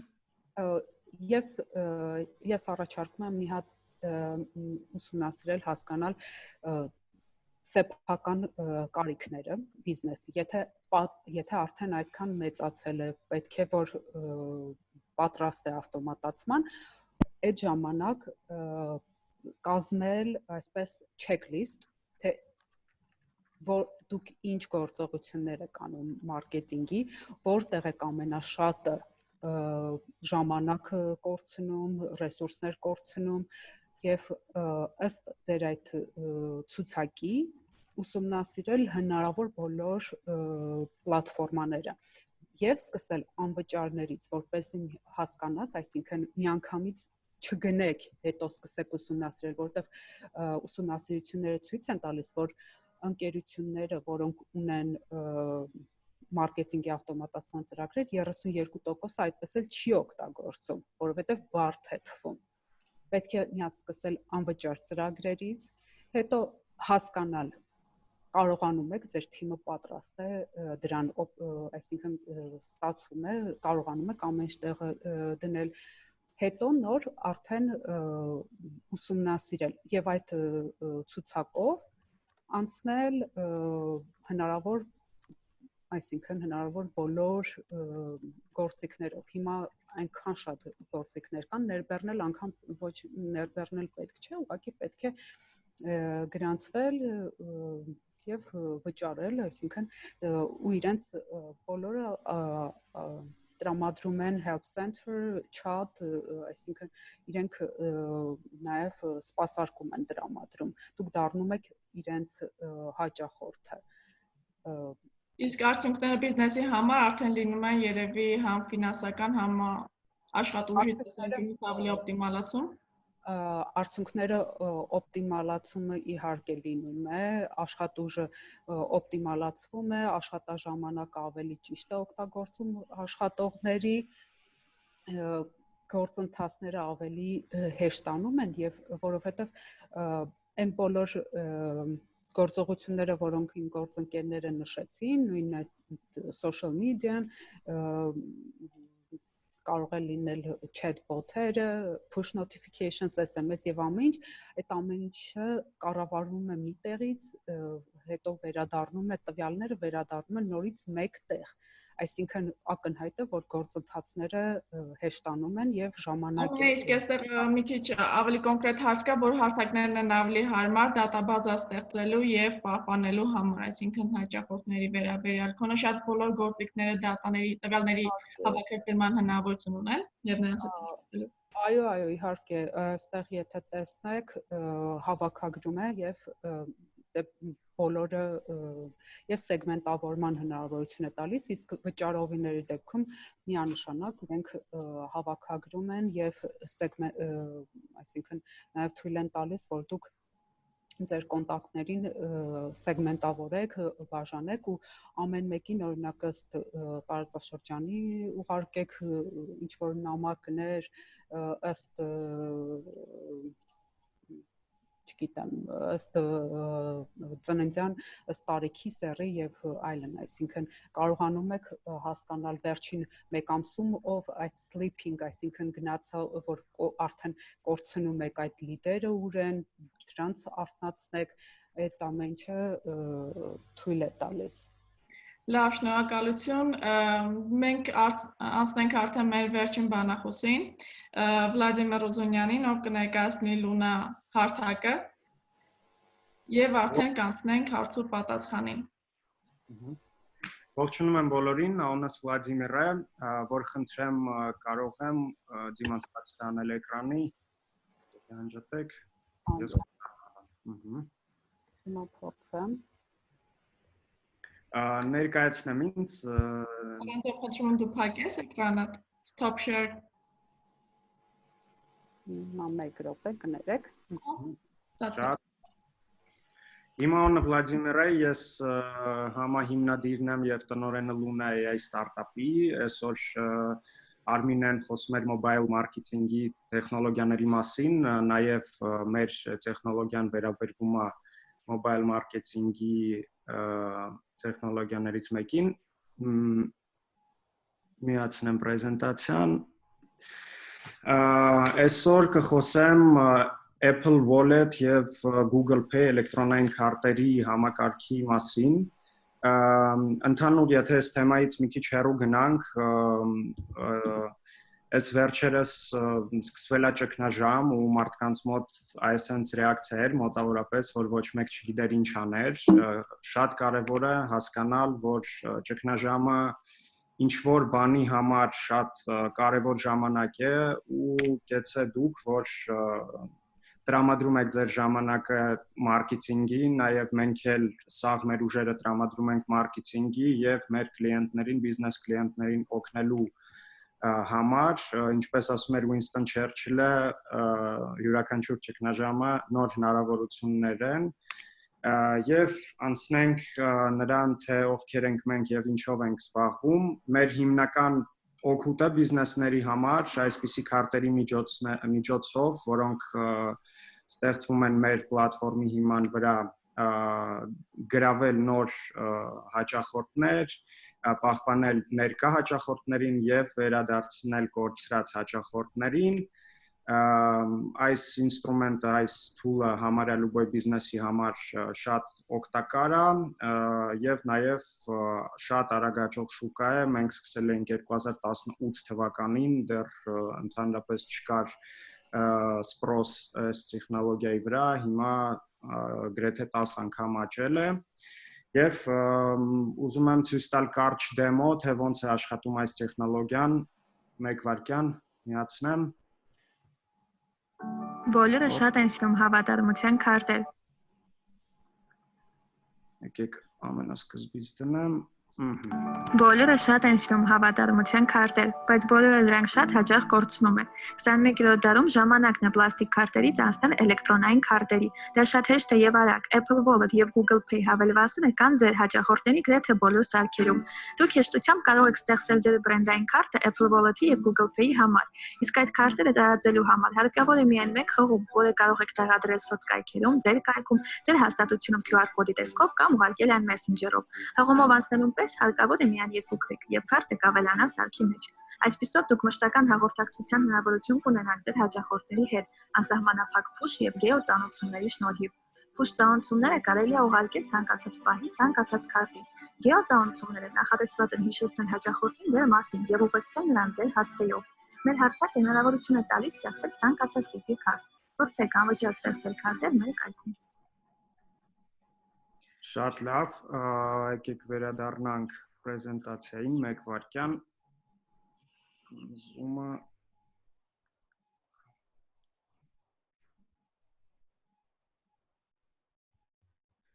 տեսնում եք, չէ՞, էկրանը, ճիշտ եմ հասկանում։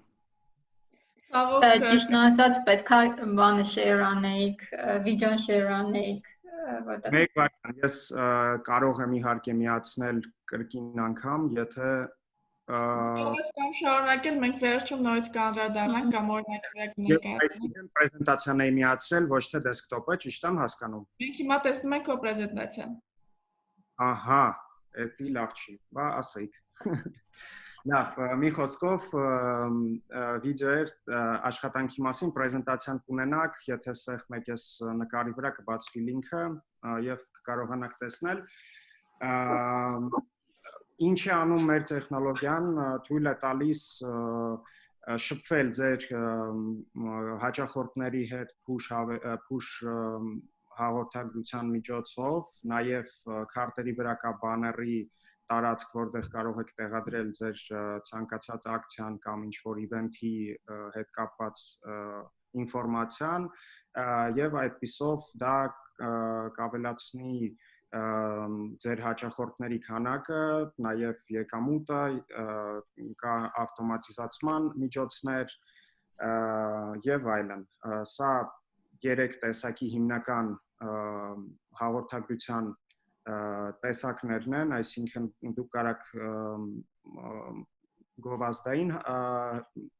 уведомления-ներ push-եր ուղարկեք, տեղեկատվական կամ գործարքային, արդեն երբ որ ձեր հաճախորդը պատրաստ է գործարք կատարել, եւ սա ոլորտներն են, որտեղ էլեկտրոնային կարտերը մաքսիմալ էֆեկտիվ են, դա գեղեցկության սրահներն են, հորեկան, ռիթեյլը, մանրածախը, ֆիթնես, ավտոմեքենաների ոլորտ, e-commerce, ժամանակցի ոլորտ եւ սպասարկման ոլորտներ, մի խոսքով համարյա ամենտեղ կարելի է քարտերը օգտագործել։ Սա մեր գործիքի օրինակներն են, այսպիսի տեսք ունի վինաձելնիայի քարտը, իրանք ստեղ ռուբլիով է գրած, մենք Ռուսաստանում ենք այժմ գործում, Հայաստան նոր սկսում ենք, միստր Գիրոսի հետ ենք այս պահին ինտեգրացիանում մոտավորապես մի 2 շաբաթից արդեն կկարանաք օգտվել իրանց քարտերից, երբ որ սա բացվի, եւ մեր տեխնոլոգիայի միջոցով վինաձելնա ռեստորանը օրինակ 70,000 ռուբլի գովազդ է կատարել, 1 միլիոն ռուբլի եկամուտ է ունեցել եւ այսպիսի кейսեր պրեզենտացիայի մեջ կլինեն, կկարդաք եւ մենք ունենք CRM սիստեմա, որի մեջ ստեղծվում են քարտերը, պահպանվում են քարտերը եւ նաեւ կարող եք տեսնել անալիտիկա, վերլուծություն, սա տրանզակցիաների history-ն, սա կոնստրուկտորն է, որտեղ քարտերն են ստեղծվում, նաեւ ավտոմատիզացիա տարբեր սցենարներով ծննդյան տարեթիվ, քարտի ուստանովկա կամ յուրաքանչյուր տրանզակցիան կարող դառնա trigger, որպես ինչ որ ավտոմատիզացված գործողություն գնա։ Մեր սակագները սկսում են $15-ից եւ այդ գինը բիզնեսի համար է մինչեւ 1000 քարտ եւ բոլոր դիտողներին վեբինարների մենք մեր կազմակերպության կողմից տրամադրում ենք 50% զեղչ 1 տարով եւ շնորհակալություն շատ հնարավորություն տալու համար մեր սերվիսը նաեւ ունի անվճար պերիոդ մինչեւ 100 քարտ անվճար է, այսինքն դուք կարող եք մտնել, փորձել հարցնել կարծիք ձեր հաճախորդներից, եթե դուրները գա, այդ վաղ արդեն որոշել վճարել եւ շարունակել մեր հետ աշխատել։ Շնորհակալություն։ Վլադիմիր, ես կխնդրեմ ամեն դեպքում վիդեոն միացնես նայենք, որովհետեւ շատերը ցանկանում են տեսնել։ Ահա։ Так, ես պետք է մի հատ դադարեմ դեմոնստրացիան, որ կարողանամ միացնեմ դեսկտոպը։ Բոլորը շատ են սիրում հավատարմության քարտեր, բայց բոլորը դրանք շատ հաճախ կորցնում են։ 21-րդ դարում ժամանակն է պլաստիկ քարտերից անցնել էլեկտրոնային քարտերի։ Դա շատ հեշտ է եւ արագ։ Apple Wallet եւ Google Pay հավելվածները կան ձեր հաճախորդների գրեթե բոլոր սարքերում։ Դուք հեշտությամբ կարող եք ստեղծել ձեր բրենդային քարտը Apple Wallet-ի եւ Google Pay-ի համար։ Իսկ այդ քարտերը տարածելու համար հարկավոր է միայն մեկ հղում, որը կարող եք տեղադրել սոցկայքերում, ձեր կայքում, ձեր հաստատությունում QR կոդի տեսքով կամ ուղարկել այն Messenger-ով։ Հղումով անցնելուն պես հարկավոր է միայն 2 քլիք եւ քարտը կավելանա սարքի մեջ։ Այսպիսով դուք մշտական հաղորդակցության հնարավորություն կունենաք ձեր հաճախորդների հետ անսահմանափակ push եւ գեոծանոթությունների շնորհիվ։ Push ծանոթությունները կարելի է ուղարկել ցանկացած պահի, ցանկացած քարտի։ Գեոծանոթությունները նախատեսված են հիշեցնել հաճախորդին ձեր մասին եւ ուղեկցել նրան ձեր հասցեով։ Մեր հարթակը հնարավորություն է տալիս ստեղծել ցանկացած տիպի քարտ։ Փորձեք անվճար ստեղծել քարտեր մեր կայքում։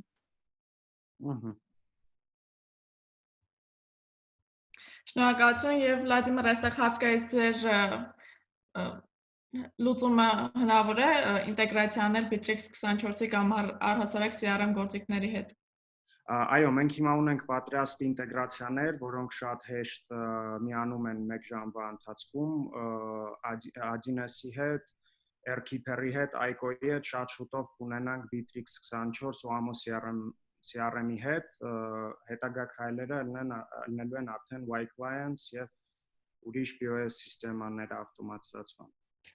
Իսկ փորձառություն ունեք աշխատելու անշարժ գույքի գործակալության կամ անշարժ գույքի ոլորտում գործող կազմակերպությունների հետ եւ ինչքան էֆեկտիվ։ Մենք հենց այս պահին ունենք մի հատ կլիենտ Մոսկվայում Stonehenge կազմակերպությունն է, ամենախոշոր էլիտ անշարժ գույքի կազմակերպություններից մեկն է Ռուսաստանում։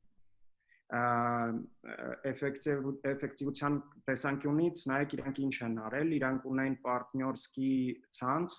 տարբեր ռեստորանների, խանութների եւ իրանք իրանց կլիենտներին տրամադրել են քարտ, որը տրամադրում է 10% զեղչ բոլոր տեղերում, բոլոր պարտներսկի կազմակերպություններում։ Այսինքն այդքանով իրանք հավատարմություն են ձեռք բերել իրանց հաճախորդների կողմից, բացի դրանից էլ կոմունիկացիայի միջոց է Մարդիկ չեն ուզում ջնջեն այդ քարտը, որտեղ տեղ չի զբաղացնում հեռախոսի մեջ, ավելացվում անմիջապես wallet-ի մեջ, իմիջիայլոց վիդեոյի մեջ մի հատ սխալ կար հայկական շուկայի համար, հայկական շուկայում Google Pay հավելվածը դեռ չի գործում, մենք խոսում ենք Google-ի հետ, նրանք ասացին, որ 21 թվին հավանաբար մուտք կգործեն Հայաստան, դա կախված է բանկային ինֆրաստրուկտուրայի ու Apple Pay ու Google Pay միջոցներով վճարման ու վճարում ընդունելու տեխնիկական սարքերի հետ կապված, իսկ դա կախված է բանկերի հետ։ Այնուհետև կա լուծում Android սարքերի համար, կոչվում է Wallet Passes եւ ելնում է ավելացնել Apple Pay-ը աշխատում է։ Սերգեյ, տեսա ձեր հարցը։ Ես տեստավորում եի ու տեսա, որ չի լինում download անել Apple Pay-ը, Apple Pay ծրագիրը հավելվածը, եթե geolocation-ը նշված է Հայաստանը։ Այսինքն կարելի է փոխել geolocation-ը դնել US կամ Ռուսաստան, download անել, հետո ավելացնել քարտ եւ օգտվել։ Իսկ ինչպես փոխել։ Settings-ներում Play Market-ի, Google-ի, Lubo Android-ի վրա ալնում է փոխել։ iOS սարքերի վրա էլ ալնում փոխել։ Լավ, այստեղ հարց ունենք, առհասարակ ինչ է նշանակում Apple Wallet եւ GPay ու ինչքան ձեր քարտը կապվում, ամրացում այդ wallet-ն on-line դրամապանակների հետ, եթե կարճ փորձեք տեսնել։ Apple Wallet-ը դա ծրագիր է հավելված է, որը կա բոլոր սմարթֆոններին, բոլոր iPhone-ներին կներեք, այն չի լինում ջնջել, ինքը գալիս է հենց հեռախոսի հետ, դա հենց Apple-ի հավելվածն է, մենք ստեղծում ենք քարտեր, որոնք լինում է ավելացնել անմիջապես այդ հավելվածի մեջ, այսինքն այսօր Արմինեն ասում էր, որ հավելվածները շատ լավ միջոց են բիզնեսների համար, կոմունիկացիայի համար, բայց նրանք թանկարժեք են, մենք ալտերնատիվ ենք, ոչ փոխարինող, բայց ինչ որ չափով ալտերնատիվ ենք, որ բիզնեսը կարա իր loyalty-ին, իր սայթի մասին ինֆորմացիան ու յուրաքանչյուր ինֆորմացիա ունենա կլիենտի հաճախորդի հեռախոսի մեջ։ Ինչը վերաբերվում է Android-ին,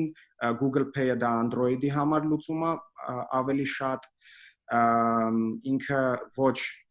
զավացքոյ հավելված է, այսինքն հեռախոսի մեջ առնելուց դուք չեք տենա Google Pay, պետքա download արվի։ Ռուսաստանում, Ամերիկայում շատ արագ են զարգանում այս տեխնոլոգիաները, Հայաստանը մի քիչ հետընկած է, բայց այնուհետև ստեղ էլ է զարգանում, ստեղ էլ են սկսում օգտվել Google Pay-ից, չնայած որ ամենտեղ չի դա լինում անել։ Հարց եմ տենում։ Այո, բոլոր հարցերը կարող եք ուղղել իմ email-ով կամ ես գրեթե հեռախոսի համարնել եմ նշել պրեզենտացիայի մեջ, կարող եք զանգել եւ յուրաքանչյուր հարց տալ։ Լավ, այստեղ նաև հարց կա կապված ապահովագրական ընկերությունների հետ, ինչպես եք պատկերացնում Լունայի եւ ապահովագրական ընկերությունների հետ համագործակցությունը։ Մենք հիմա շփվում ենք մի քանի հատ ապահովագրական ընկերության հետ, ինտեգրացիայի վերաբերյալ ունենք API, այսինքն մեր քարտով կարելի է հաճախորդին տրամադրել ինֆորմացիա, թե երբ է վերջանալու ապահովագրությունը, push notification ուղարկել, նաև տեղադրել յուրաքանչյուր ինֆորմացիա տելեֆոն գարեջի լինի, չգիտեմ հայերեն ոնց է, հա, հեշտ արագ կապի միջոցներ, որ ավարիայի դեպքում կամ յուրաքանչյուր ուրիշ դեպքում մարդը կարող է արագ գտնել այդ համարը, զանգել առանց ինտերնետ մտնելով, իմանալով, որ wallet-ը հեռախոսի մեջ կա, wallet-ի մեջ կա քարտը։ Հասկանալի է, իսկ դու ունես մոտավոր թվեր վիճակագրություն, թե Հայաստանում Google Play-ից եւ Apple Wallet-ից օգտատերերի մոտավոր քանակը ինչքան է։ Այո, Հայաստանում ինչը վերաբերվում է Google Pay, իրականում ես դաժե վիճակագրություն չունեմ, որովհետև download անելը Play Market-ից հնարավոր չէ, այսինքն այն մարդիկ, ովքեր հասկանում են լավ Android-ներից, կարող են մտնել geolocation-ը փոխել, download անել, այսինքն, չգիտեմ, երևի 1000 կամ 2000 հոգի մարդ կլինի, ինչը վերաբերվում է wallet-ին, ամբողջ 100% iPhone-ների վրա կա wallet pre-installed, օգտվողները imенно loyalty քարտերից այդքան շատ չեն, քանի որ Հայաստան նոր ենք մուտք գործում, բայց շատ շուտով Mr. Giros-ը եւ դեռ չեմ ուզում ասել ուրիշ կազմակերպությունների անունները, նաեւ մեծ կազմակերպություններ են, մենք իրանց հետ ինտեգրվելու ենք շուտով եւ արդեն դա կդառնա շատ հարմար միջոց պլաստիկ քարտի տեղը էլեկտրոնային քարտ հեռախոսի մեջ ունենալ, կասային ցույց տալ եւ ստանալ զերծ, բոնուս կամ էլ սերտիֆիկատի բալերով վճարում կատարել։ Շնորհակալություն, ես մնացած խոսնակներին միգուցե հարցեր ուղղեմ, Տաթև քեզ հարց կար, խնդրում եմ նորից անդրադառնալ, թե Google-ը ինչ չափորոշիչներ է օգտագործում search engine որոնման համակարգերում ձեզ առաջին տեղերը տալու համար։ Դու մեկ-երկուսը նշեցիր, կխնդրեի մի քիչ ավելի մանրամասնես։ Շատ լավ։ Իսկ այս դեպքում հարցը երկու բարագնա, հա, երկու պարագայում։ Եթե խոսքը վճարովի գովազդների մասին է, ապա ինչպես նշեցի, այդտեղ երկու գործոն է հաշվի առնվում։ Առաջինը այն բիդի քանակն է կամ այն գումարը, որը որ դուք պատրաստ եք վճարել տվյալ բանալի բառի համար, օրինակ դուք վաճառում եք ավտոմեքենայի պահեստամասեր ու հենց ավտոմեքենայի պահեստամասեր բառի համար պատրաստ եք վճարել ենթադրենք $5, իսկ ձեր մրցակիցը պատրաստ է վճարել $8։ Բնականաբար նա մրցակցային առավելություն կունենա ձեր նկատմամբ։ Երկրորդ գործոնը, որը հաշվի է առնվում, դա ընդհանուր գովազդների եւ ձեր հաշիվների ճիշտ կառուցվածքն է, գովազդների գրագետ կառուցվածքն է, հա։ Այստեղ եթե խորանամ, ինքը շատ նեղ մասնագիտական կլինի, բայց որ մի քանի բառով ասեմ, շատ կարևոր է որ նշեք, օգտագործեք Google-ի տված բոլոր գործիքները։ Օրինակ այնտեղ կան հնարավորություն, երբ դուք ձեր գովազդի մեջ դնում եք կայքի կոնկրետ հատված գնալու համար, օրինակ կապ կամ պրոդուկտները կամ կայքի մեր մասին հատվածը, հա, այսինքն դուք բացի գովազդից ներքևում տեղադրում եք նաև մեկ ուրիշ լինքեր կամ օրինակ տեղադրում եք ձեր բիզնեսի հեռախոսը համարը ու մեկ քլիքով օգտատերը կարողանում են զանգահարել։ Սա համարում է, որ գովազդը ավելի հարմարավետ է օգտատիրոջ համար, ավելի գրավիչ է։ Սա երկրորդ գործոն էր։ Եթե ձեր հարցը վերաբերում էր ոչ թե վճարովի ձևով կայքը Google-ում բարձրացնելու համար, հա, ապա դա արդեն քննարկման մեկ այլ թեմա է, search engine optimization-ն է, որի հետ կապված session կարծում եմ EBRD-ն ունենալու է հաջորդ պրեզենտացիաների հետ կապված, բայց եթե ինչ-որ հարցեր լինեն, անպայման կարող եք դիմել, փորձեմ օգնել։ Շնորհակալություն։ Փառանձը մեստեղ քեզ հարց կար, դու խոսեցի մարքեթինգի ավտոմատացման մասին, եթե կարող ես նաև մի փոքր ներկայացնել առհասարակ landing page-երը, ինչ դերակատարում ունեն, կարծում եմ հատկապես նոր ստեղծվող բիզնեսների համար, ովքեր համասահմանափակ բյուջե ունեն եւ դեռ հաճախորդների բազա ունեն, ինչ կարևորություն ունի landing page-ը եւ ինչպես կարելի է օգտագործել, ստեղծել։ Ես Սերգեյին պատասխանել էի, բայց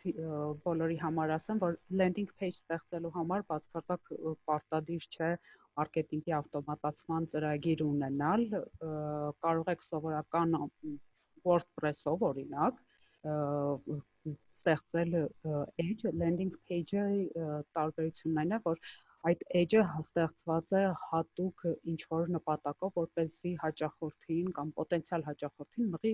հատուկ ինչ-որ գործողություն անելու։ Հետևաբար landing page-ը ստեղծելիս շատ կարևոր է նույն այդ SEO-ն, որ ասում ենք, այսինքն մետաները, մետանկարագրություն, title ու այդ ամեն ինչը լինի եւ շատ կարևոր է, որ լինի նաև CTA կոճակներ, այսինքն մարդկանց ուղղեք ինչ-որ գործողություն կատարել։ ինքը օպտիմիզացված եւ հայրախոսների համար, մոբայլների համար հասանելի edge լինի։ Իսկ պրեզենտացիայում նշված landing այո, Սերգեյ, WordPress-ից բացի այլ հարթակներ կան, դուք կարող եք օգտագործել սովորական Wix, կարող եք օգտագործել մեր հայկական Ucraft, ցանկացած, այսինքն կարող եք ուսումնասիրել Իմ փորձից ելնելով ես օրինակ ես շատ հեշտությամբ առանց ծրագրավորողի օգնության միայն դիզայների հետ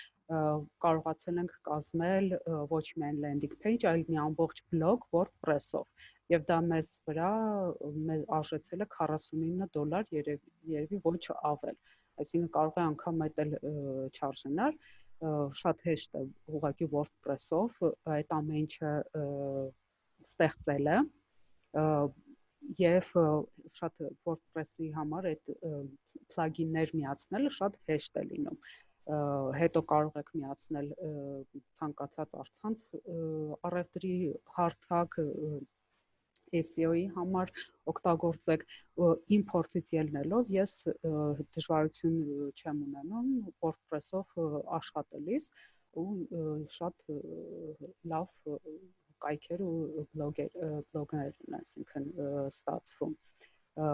նաև այդտեղ կարող եք շատ անվճար ինտեգրել MailChimp-ը եւ MailChimp-ի ֆորմաները ինտեգրել, ինչը թույլ կտա, որ դուք սկսեք արդեն լիդեր հավաքագրել։ Նկատի ունեմ, օրինակ, եթե դուք տրամադրում եք իրավաբանական խորհրդատվություն, օրինակ, մարդկանց ոնց անեք, որ դառնան ձեր պոտենցիալ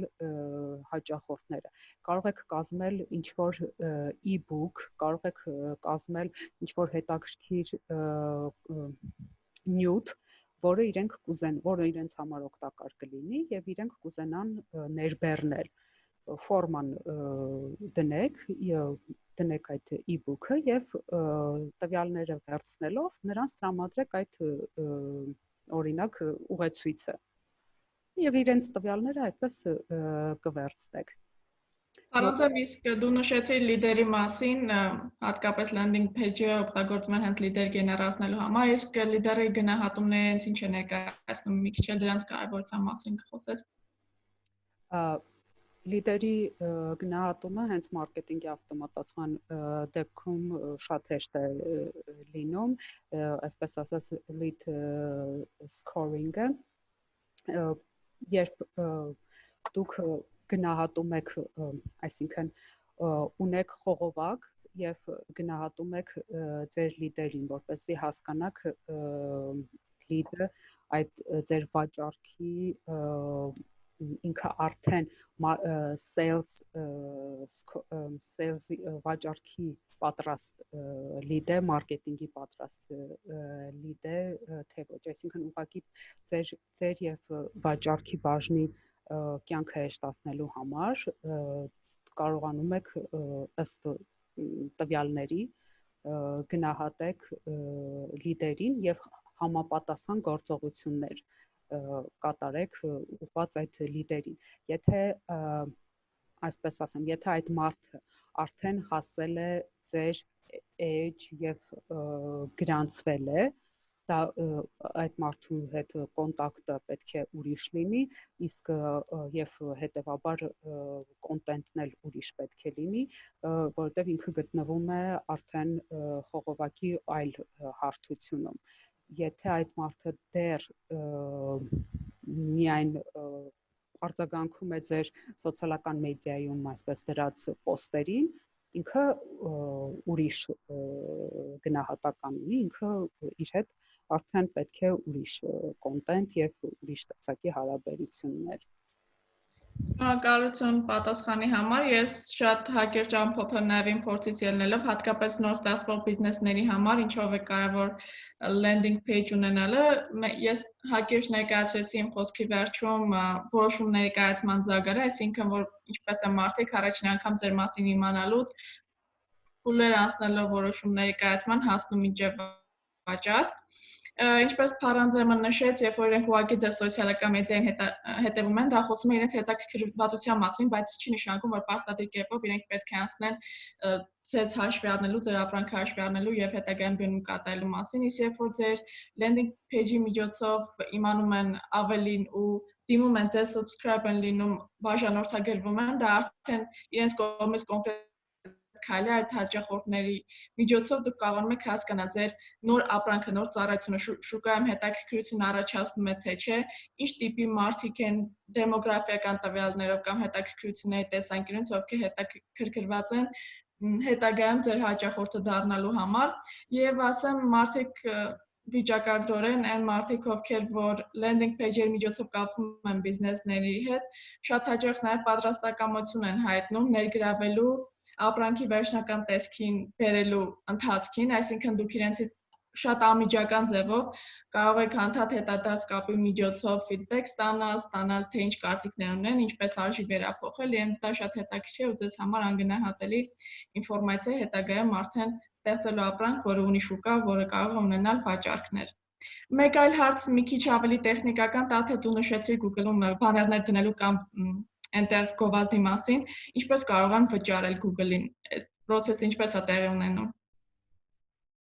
Սովորաբար գովազդների վճարելու համար նախ Google Ads account եք բացում, հա, հաշիվ եք բացում, որը բացել ամբողջությամբ անվճար է, այդտեղ գցում եք Visa կամ Mastercard, պարտադիր չի, որ իրավաբանական անձի քարտ լինի, ցանկացած քարտ կարող է լինել, եւ դրանից հետո եթե ամեն ինչ հաստատվում է, հա, ու արդեն արշավներ եք տեղադրում, սկսում եք միացնել, զուտ խորհուրդ կտամ, որ սկզբից միացնելու համար որոշակի փոքր գումար թեստ անել, հասկանալ ամեն ինչ նորմալ է աշխատում, այնուհետև նոր ամբողջությամբ տրամադրել այն բյուջետը, որը որ նախատեսել եք։ Տեխնիկական, հա, զուտ քարտ գցելա ու Google-ի հաշիվները բացելը տեխնիկական ոչ մի բարդություն չկա ու ասեմ իմանաք, օրինակ Facebook-ի դեպքում լինում է նման դժվարություններ, շատ եմ տեսել, ասենք խմբերում գրել են, որ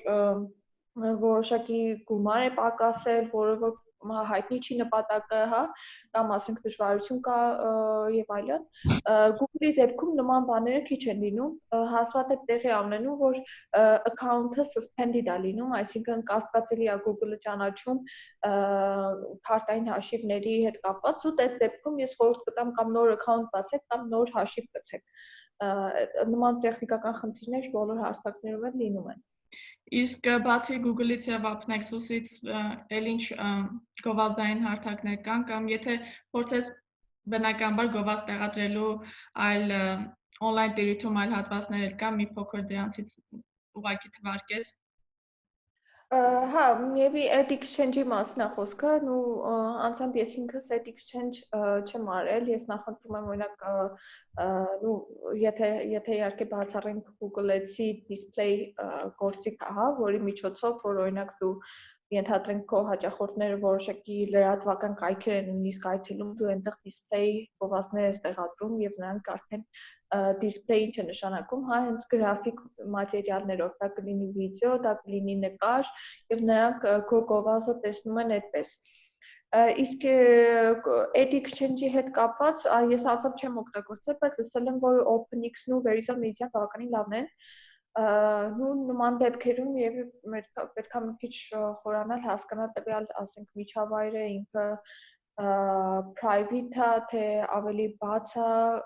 այսինքն էդեր տեղադրողները մեկը մյուսի հետ մրցելու են ազատորեն, որտեղ այստեղ գալիս է արդեն բրենդի խնդիրը։ Օրինակ դուք որքանով կուզենաք, որ ձեր բրենդը հայտնվի որոշակի կայքերում, որը որ վատ ասոցիացիաներ է առաջացնում մարդկանց մոտ։ Այդ առումով խորհուրդ կտամ զուտ մի քիչ ավելի այդ հարցով պրակտիկ մոտենալ, այն մարդիկ, ովքեր որ հենց կոնկրետ այդ ոլորտում փորձ ունեն, ավելի լավ իրանց հետ խորհրդակցել ու հասկանալ, որն է ճիշտ ռազմավարությունը։ Այստեղ հարց կա լրատվական կայքերի հետ կապված, ես նշեմ, որ մեր մյուս սեմինարը մայիսի 5-ին հենց նվիրված է լինելու կոնտենտ ստեղծելուն, բայց այս թեմայի հետ կապված լրատվական կայքերի դեպքում կա առանձին հուշումներ կամ ավելի առանձին ռազմավարություն, որ արժի կիրառել առաջինը հայտնվելու համար։ Իսկ հիմա Գեորգին այդ հարցին անդրադարձավ, զուտ ես իմ կողմից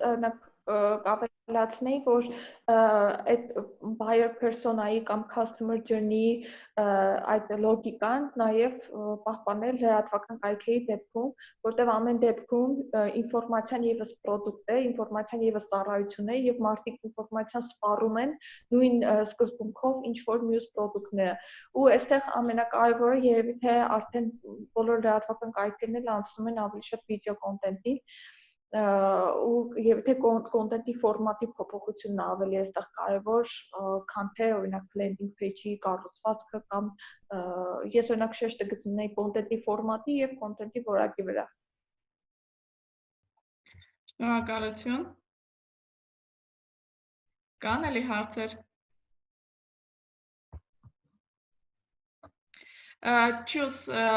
Just to also engage you, there is a question about fintech financial industry. So the question is as following: considering the coronavirus situation in the post-coronavirus stages, are there any certain strategical tools or tactics that the company should use through the digital marketing to use to promote their sales? Well, this is a very open question that will require almost another 5 webinars to talk about the whole financial sector. So I guess that the question is coming from the regular financial sector, not from the financial technologies, okay? Because now we're going to live the real revolution of the fintech. But if I go to the, let's say, simple to answer, there are 2 main goals that the financial sector should have to take into account by using technology or innovation. So the first one is, okay, how to get more customers, okay? So now there is a good opportunity for, let's say, many banks to attract new digital customers that are, let's say, very worried about the coming social distance and coming next quarantines, because unfortunately, I mean, I'm sure we'll be also quarantined maybe during this winter and maybe coming year. So this is the time to make transactions very easily online. And in Armenia, for example, is not, let's say, the apps or the technology that the banks in general they are using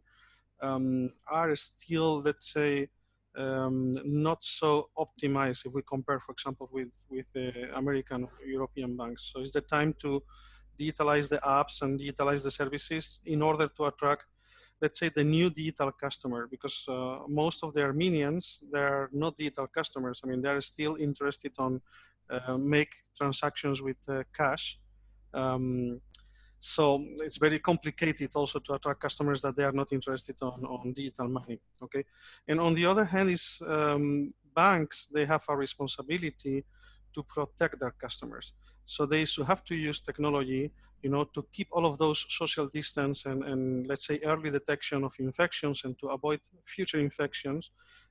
So for example, in Armenia, if I go to a bank that I had to go this morning, I have to wait like half an hour, and there are many people around me, you know, so they should have to protect, you know, all of their customers and try to work and try to use technology to, for example, to attend my request by video or to manage in a better way, in an optimal way, queues, etc. So, well, again, quite complicated. Also, it's very complicated to answer because banking sector, the traditional banking sector, is one of the sectors that are much more difficult and complicated to digitalize. I mean, they are attached to regulations from central banks, from Ministry of Economies, and they are very big and very slow. You know, so it is quite complicated that I will not believe that an Armenian bank is take actions immediately to take the advantage of the crisis or to try to keep, you know, the crisis. It's not going to happen. So very complicated question. I would like to know who is asking this question. Well, this is a guy who is anonymous attendee and he likes commenting a lot in the Q&A. I would suggest that he comes forward, you know, to us and we will include him in the expert list. Okay, he's still commenting. Very good. Maybe you should have to, I mean, maybe EBRD should have to add some comments to this question. Actually, InsurTech and FinTech are those areas that we have been developing products for offline. And now with the new developments, I guess EBRD will be addressing FinTech comprehensively online. So follow the developments.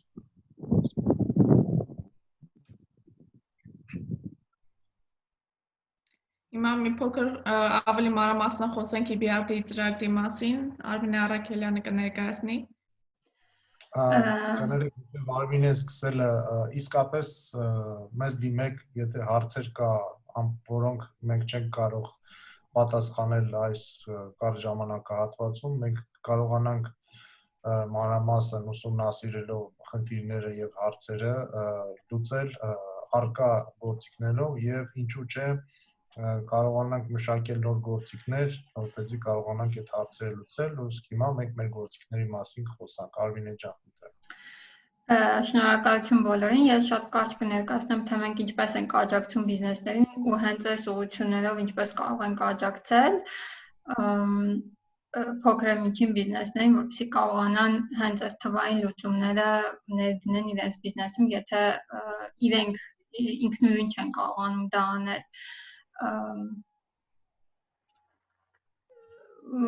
Մեր ծրագիրը կոչվում է խորհրդատվություն փոքր բիզնեսներին եւ ֆինանսավորվում է Եվրոպական միության կողմից։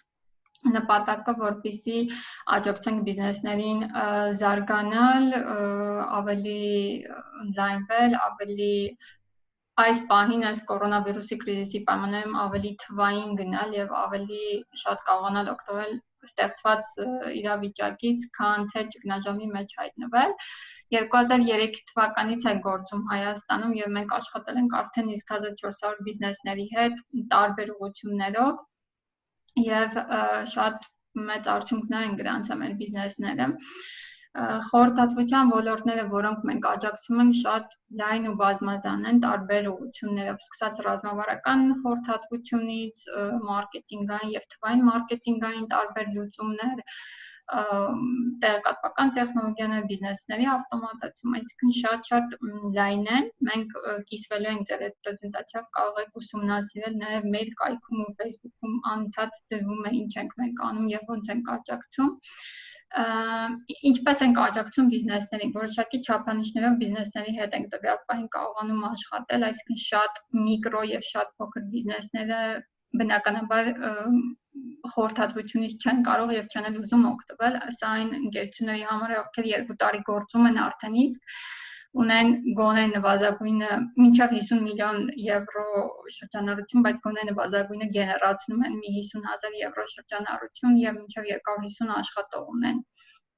Բիզնեսները դիմում են մեզ իրենց խնդիրներով, մենք հասկանում ենք, թե որն է առաջնային խնդիրը, կապ ենք հաստատում տվյալ ծառայություն մատուցող ընկերությունների հետ, ովքեր որ մեր մոտ որակավորում անցած են եւ կոորդինացնում եւ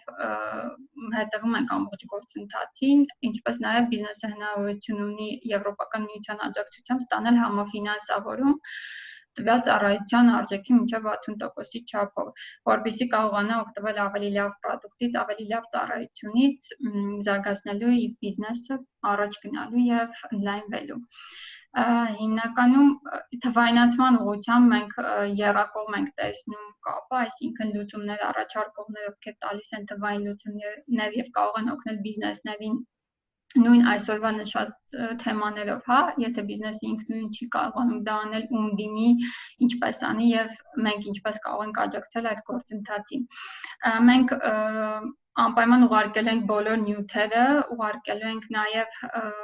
նյութեր, որտեղ որ դուք գտնեք on-line առցանց տարբեր նյութեր, ինչպես ինքնուրույն անել այս ամեն ինչը, նաեւ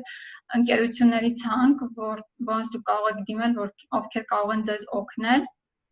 ովքեր կարող են մեր հետ աշխատել եւ աջակցել ձեզ։ Նաեւ գնահատման թերթիկ ենք ուղարկելու, խնդրում ենք անպայման լրացնել, որպեսզի հնարավորություն ունենանք ձեր հետ կապ պահպանելու եւ հետագայում հասկանալու, հա, ինչպես կարող ենք տարբեր բիզնեսներին, տարբեր ոլորտներում աջակցել։ Հիմնականում այսքանը, եթե հարցեր կան մեր խոսնակներին կամ մեզ ծրագրի հետ կապված, կարող եք տալ, եթե չէ, մենք բոլորի կոնտակտները կիսվելու ենք բոլոր մասնակիցների հետ, եթե հարցեր լինեն, կարող եք առանձինել իրենց հետ կապ հաստատել եւ կապի մեջ լինել։ Շնորհակալություն Արմինե։ Այստեղ տեսագրությունները անպայման լինելու են, մենք տեսագրությունները հենց որ լինում են այդ մեյլի հետ, follow-up մեյլի հետ հաջորդիվ ուղարկում ենք լինկը եւ դրվելու է նաեւ մեր Facebook-յան էջում հասանելի է լինելու հետո նայելու համար նաեւ։ Շնորհակալություն Վլադիմիր, այստեղ հարց կա, ինչից պետք է սկսել էլեկտրոնային քարտեր ունենալու համար։ Ես իմ կողմից միգուցե նաև ավելացնեմ, որ դեպքում արժի կամ որ տիպի բիզնեսներին արժի էլեկտրոնային քարտերի քաղաքականություն վարել։ Սկսել կարելի է մեր կայքից, այսինքն Lunai-ում կա լիչնի կաբինետ, այնտեղ կարելի է ռեգիստրացիա անել եւ դոկումենտացիա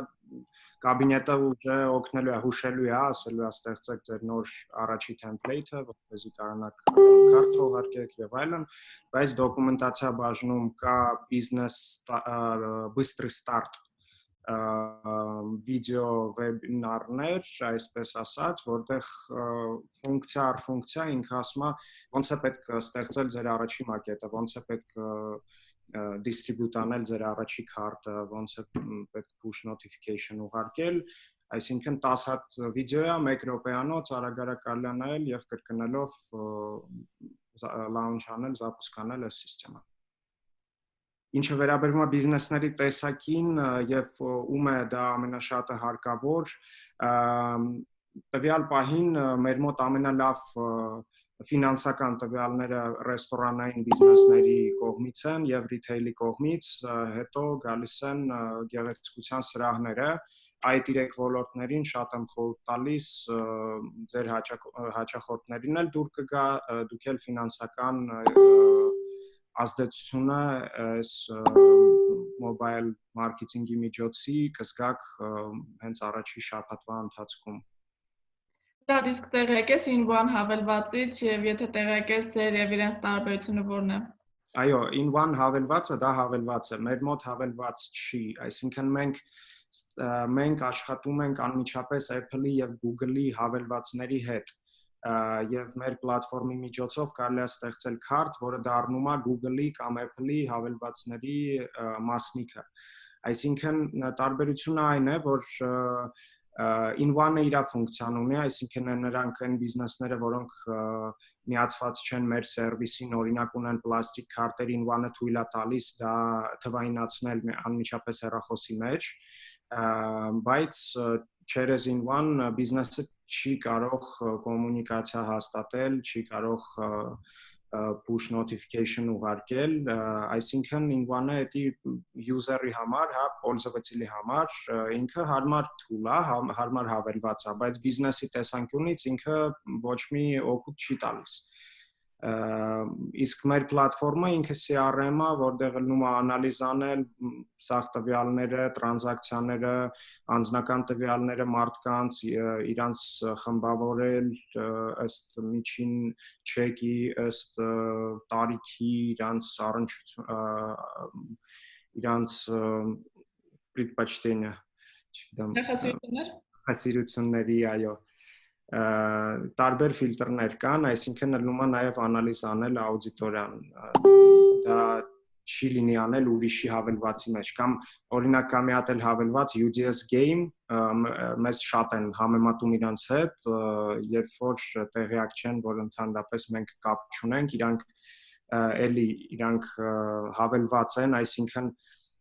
աուդիտորիան, որը download ալել իրանց հավելվածը, նա չի, բիզնեսինը չի,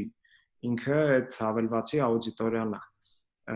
այդ է տարբերությունը, որ հավելվածներ, ագրիգատորներ, որոնք ունեն լիքը ռեստորաններ, լիքը ուրիշ բիզնեսներ կպցրած, դա բիզնեսին ոչ մի օգուտ չի տալիս, հավելվածը, հա, հավելվածի հիմնադիրը աճում է, բիզնեսին աճում է, բայց ձեր բիզնեսին դա ոչ մի օգուտ չի տա։ Շնորհակալ եմ, իսկ այսպեսի մի ընդհանուր հարց, պոտենցիալ հաճախորդներին հայտնաբերելու մենք բոլորս նշեցինք, որ իրենց հետաքրքրություններն է պետք է հաշվի առնել, իսկ նրանց թիրախավորել, նրանց առհասարակ գտնելու ինչ գործիքներ կան կամ միգուցե ինչ ռազմավարություններ կան։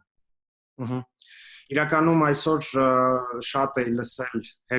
շատ հետաքրքիր մտքեր, ինչը վերաբերվում է սոցկայքերի, մի քանի հատ խորհուրդ կտամ, կարևոր է հասկանալ, որ ամեն հարթակը մարդը մուտք է գործում ինչ-որ նպատակով, սոցկայքեր մարդը մուտք է գործում, որպեսզի ժամանակ ինչ-որ իր վիդեոներ նայի հետաքրքիր ինֆորմացիա կարդա, սոցկայքերում պետք չի գնալ ATL strategy-ով, այսինքն above the line, այդ ստրատեգիան, այսինքն պետք չի անմիջապես վաճառք փորձել անել, սոցկայքերում դա շատ բարդ է լինելու անել, որտեղ մարդը մտնում է ինչ-որ հետաքրքիր ժամանակ անցկացնելու նպատակով փորձեք ավելի հետաքրքիր, ավելի entertainment, ինչ-որ վավլիկայուշի content տրամադրել, որ ինքը խորանա, հետո արդեն անցնի ձեր կայքը կամ անցնի ձեր edge-ը, ձեր edge-ում արդեն վաճառք կատարեք, ինչը վերաբերվում է Google-ին, Yandex-ին, ուրիշ պայսկավոր սիստեմաներին, SEO սիստեմաներին, այդտեղ մարդը մտնում է կոնկրետ զապրոսով, այդտեղ պետք է մաքսիմալ ուղիղ keyword-ներ տրամադրել, բանալի բառեր, այսինքն որ մարդը հասկանա, որ եթե ինքը սեղմի այդ լինքի վրա, ինքը կկարանա գնում կատարի ձեր մոտ, այսինքն մաքսիմալ ուղիղ ինֆորմացիա պետք է տրամադրեք։ Շարունակելով Վլադիմիրին, Վլադիմիր ջան, այստեղ մի հատ հարց կար, թե արդյոք փոքր բիզնեսներին համար վեբ կայքերը ու առհասարակ Google-ով եւ այլ որոնողական համակարգերով գովազդները ակտուալ են, թե չէ, հա, քանի որ կա Instagram, կա այլ սոցիալական հարթակներ, հիմա արդեն TikTok, հա, որը շատ ակտուալ է ու այնտեղով կարող են վաճառքներ իրականացնել, հենց Վլադիմիրը շատ լավ միտք արտահայտեց, որ դա կախված է product-ից ու թե արդյոք թե ինչպես են մարդիկ այդ product-ը փնտրում, հա։ Եթե օրինակ խոսում ենք ավելի լուրջ ծառայությունների կամ այնպիսի product-ների մասին, որոնք որ մարդիկ երկարաժամկետի համար են օգտագործում, օրինակ կահույք, տեխնիկա կամ պահեստամասեր կամ, չգիտեմ, բժշկական պարագաներ, հա, նրանք հաստատ սոցիալական մեդիայում այդ վստահությունը չեն գտնի, որը որ նրանք փնտրում են։ Իսկ Google-ի միջոցով ու վեբ կայքում շատ ինֆորմացիայի միջոցով, տեստիմոնիալ տեղադրելու միջոցով դու կարողանում ես այդ վստահությունը ստեղծել օգտատիրոջում։ Հենց այստեղ էլ կայանում է, էլի, փոքր բիզնեսի սոցիալական մեդիայով վաճառք անելու ու վեբ կայքերով եւ Google Ads-ով վաճառք անելու հիմնական տարբերությունը։ Աթև ջան, կխնդրեի ինձ ուղես, եթե սխալվում եմ, ես կարծում եմ հատկապես սկզբնական շրջանում պոտենցիալ հաճախորդներին գտնելու համար սոցիալական ցանցերի դեպքում նաև շատ օգտակար է գտնել խմբերը, օրինակ, եթե դուք զբաղվում եք անշարժ գույքով կամ ապահովագրական ոլորտով կամ ժամանցի ոլորտում, հաստատ կան խմբեր, ովքեր ունեն մի քանի հազար կամ մի քանի տասնյակ հազար անդամագրված մարդիկ, ովքեր անդադ նորություններին հետևում են եւ ձեր ներկայությունը այնտեղ, ձեր մասին ինֆորմացիա տարածել այնտեղ եւ այնտեղից օգտվելը հնարավորություն կտա արագ ձեր մասին իրազեկվածությունը բարձրացնելու։ Մեկ այլ կետ, որ կուզեի նշել, դա երբ որ դուք մտնում եք շուկա, չկա այնպիսի ապրանք, որը չունենա մրցակիցներ, ոչ միայն տեղական շուկայում, այլ նաեւ միջազգային շուկայում, այսինքն հենց մրցակիցների էջերում, սոցիալական կայքերում, իրենց վեբ էջերի feedback հատվածներում ոչ միայն կարելի է գտնել այն մարդկանց, ում կարող եք ձեր մասին առավելությունները նշելով համեմատած մրցակցի հետ բերել դեպի ձեր կայք էջեր, այլ նաև իրենց թողած feedback-երից մրցակիցների ապրանքների ծառայությունների վերաբերյալ հասկանաք, թե ինչպես պետք է կազմեք, վերջնական տեսքերի բերեք ձեր արտադրանքը։ Միանշանակ համաձայն եմ, այսինքն այդ user-ներին հասկանալու առումով այս բոլոր գործիքները պետք է իրար հետ սինխրոն աշխատեն, հա, որ մեկը մյուսին լրացնի ու հասկանանք։ Նույնը նաև SEO-ի դեպքում է, երբ search engine-ից եկածած ինֆորմացիան մենք օգտագործում ենք մեկ ուրիշ հարթակում, հա, նույնը սոցմեդիային օգտագործում ենք մեկ ուրիշ, քանի որ բոլոր user-ները իրականում նույն user-ներն են, սակայն տարբեր channel-ներով են օգտագործում ու հիմա արդեն կա omni-channel կամ marketing channel orchestration հասկացողություն, հա, որը որ բոլոր գործիքների այդ synergy-ն գտնելու մեջ է ու ամենամեծ արդյունքը հենց այդ synergy-ից է գալիս։ Հատկապես որ հիմական գործիքներ, որոնք հնարավորություն են տալիս նաև ուսումնասիրելու, թե կոնկրետ մրցակիցների դեպքում իրենք ինչ keyword-եր են օգտագործում եւ այդ բառերից որն է ամենից արդյունավետը, այսինքն ցանկացած բիզնես առաջխաղացում ապահովելու կամ ինչ-որ գործիքներից օգտվելուց առաջ դուք շուկան ուսումնասիրեք, մրցակիցների անցած ուղին ուսումնասիրեք, դա ձեզ բավականին կհեշտացնի արագ կողմնորոշվել ինչ ռազմավարություն որդեգրել։ Մենք ունենք էլի հարցեր։ Մի հատ բան կուզենայի ես ավելացնել, իրականում մենք մի 5-6 հարց ունեցանք, որը իմ կարծիքով ունի շատ կոնկրետ պատասխան։ Կարող է թվա ինքը շատ թեորետիկ անջում կամ չգիտեմ, այդքան լուրջ չի, բայց ճիշտ մարքեթինգը, որ ոնց ուզում եք նայում եք խնդիր լուծում։ Օրինակ համար ես մանեմ գալի SEO tool, որը կավտոմատացնի իմ link building, մի խոսքով ինչ որ բան կավտոմատացնի, իմ կյանքը կհեշտացնի։ Եթե ես գտնում եմ Facebook, այդ ինձ բերում է ասել Google-ով search եմ տալի, դա լավ է։ Նույնիսկ content-ի տեսանկյունից չկա տենց նեյրոմարկեթինգում ասում են բան, magic button ուղեղի մեջ, որ կլիկ ես անում, всё, ցենդր ասա։ Չէ, կա մարդիկ, ովքեր ունեն խնդիր, օրինակ content-ի մասով լրատվականի որ ասում եք, չկա տենց հասկացողություն, որ երեք ինչ կա sense անեք, լավ է լինելու։ Դուք այն տեսանկյունից նեք, դուք գնորդն եք, օրինակ հիմա ձանձրացնող նյութ գրեք, բարձա դուրը չի գա։ Կամ ասենք չեմ մարդը չուզում լրատվական ընդհանրապես կարտա, վերեք իրան ցույց տեք, իր դուրը չի գա։ Ու այդ լոգիկայով մենակ content-ը չէ։ Նույնիսկ social media-ն եւ այլն։ Ասեմ մարքեթինգը, որ դիտարկենք այն տեսանկյունից, որ մենք խնդիր լուծող ենք, ոչ թե ապրանք ծախող, արդեն սա խնդիրները կլուծվի։ Այսինքն այդ լոգիկան մի հատ նայենք, հասկանանք մեզ ինչ դուր կգար, ոնց մեծ այդ ապրանքը առաջարկի, այդ նույն լոգիկայով մենք առաջարկենք իրենց կամ թեկուզ content-ը։ Միտքը էլի նույնն է։ Այսքանն է։ Բան կարող եմ ավելացնել, որ ասացի վերաբերյալ, ինչը վերաբերվում է content-ին, մենք անցած շաբաթվանից բոլոր մեր կլիենտների հետ նաև վեբինարներ ենք անցկացնում մարքեթինգի, ես էլ 7 տարվա փորձ ունեմ մարքեթինգի, մի քանի հատ բան ենք գտել, որոնք այսօր աշխատում են, օրինակ մեկը open door strategy-ն է, որ այն բիզնեսները կա кейսեր, ոնց է խանութում 3 անգամ աճում առևտուրը մի օրվա ընթացքում, ռեստորանում 3-4 անգամ աճում online delivery զակազների քանակը, դրա հաշվին, որ իրանք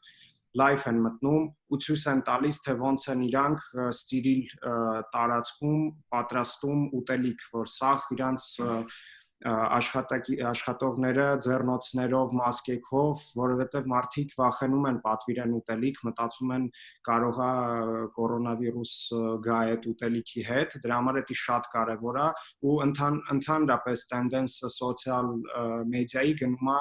այդ պրոֆեսիոնալ կոնտենտից ավելի շատ սոցիալական հասարակ կոնտենտի, որ մարդիկ լայվ իրանց կյանքն են ցույց տալիս, նենց ոնց որ կա, բլոգինգը աճում է գնալով Այսինքն, եթե ձեր մոտ գեղեցկության սրահ կամ աշխատում եք ուտելիքի ոլորտում, անպայման դուրս եկեք լայվ, ցույց տվեք, որ դուք ստիրիլ միջավայրում եք աշխատում, որ դա հավատարմությունն էլ, դավերել կբարձրացնի ձեր կլիենտների կողմից։ Շնորհակալություն։ Արմինե, մենք կարծես էլ չունենք հարցեր։ Հա, շատ լավ, եթե նորից կրկնեմ, հարցեր կլինեն արդեն խոսնակներին առանձին, բոլորի տվյալները մոտակա 2 օրվա ընթացքում բոլոր նյութերով մենք տրամադրելու ենք, ինչպես նաև եթե մեզ ծրագրի հետ կապված հարցեր կլինեն, գրեք մեր Facebook-ան էջին, գրեք մեր խոսնակների կոնտակտները կլինեն, մեյլերը եւ այլն կարող եք կապ հաստատել։ Հաջորդ մեր վեբինարը լինելու է ամսի 5-ին, կարող եք միանալ, այնտեղ արդեն Արուսիկը նշեց content-ի մասով է լինելու, եթե հետաքրքիր է միացեք, այնտեղ էլ խոսնակներ կլինեն, կարող եք ձեր հարցերը հղել։ Շնորհակալություն բոլորին, որ մասնակցեցին, ինչ որ տեխնիկական խնդիրների հետ կապված ներողություն ենք խնդրում, հիմա on-line ամեն ինչ հնարավոր է։ Այսքանը, առողջ մնացեք, շնորհակալություն բոլոր խոսնակներին, մեր փորձագետներին։ Այսքանը շնորհակալություն։ Մի հաջորդ հանդիպում։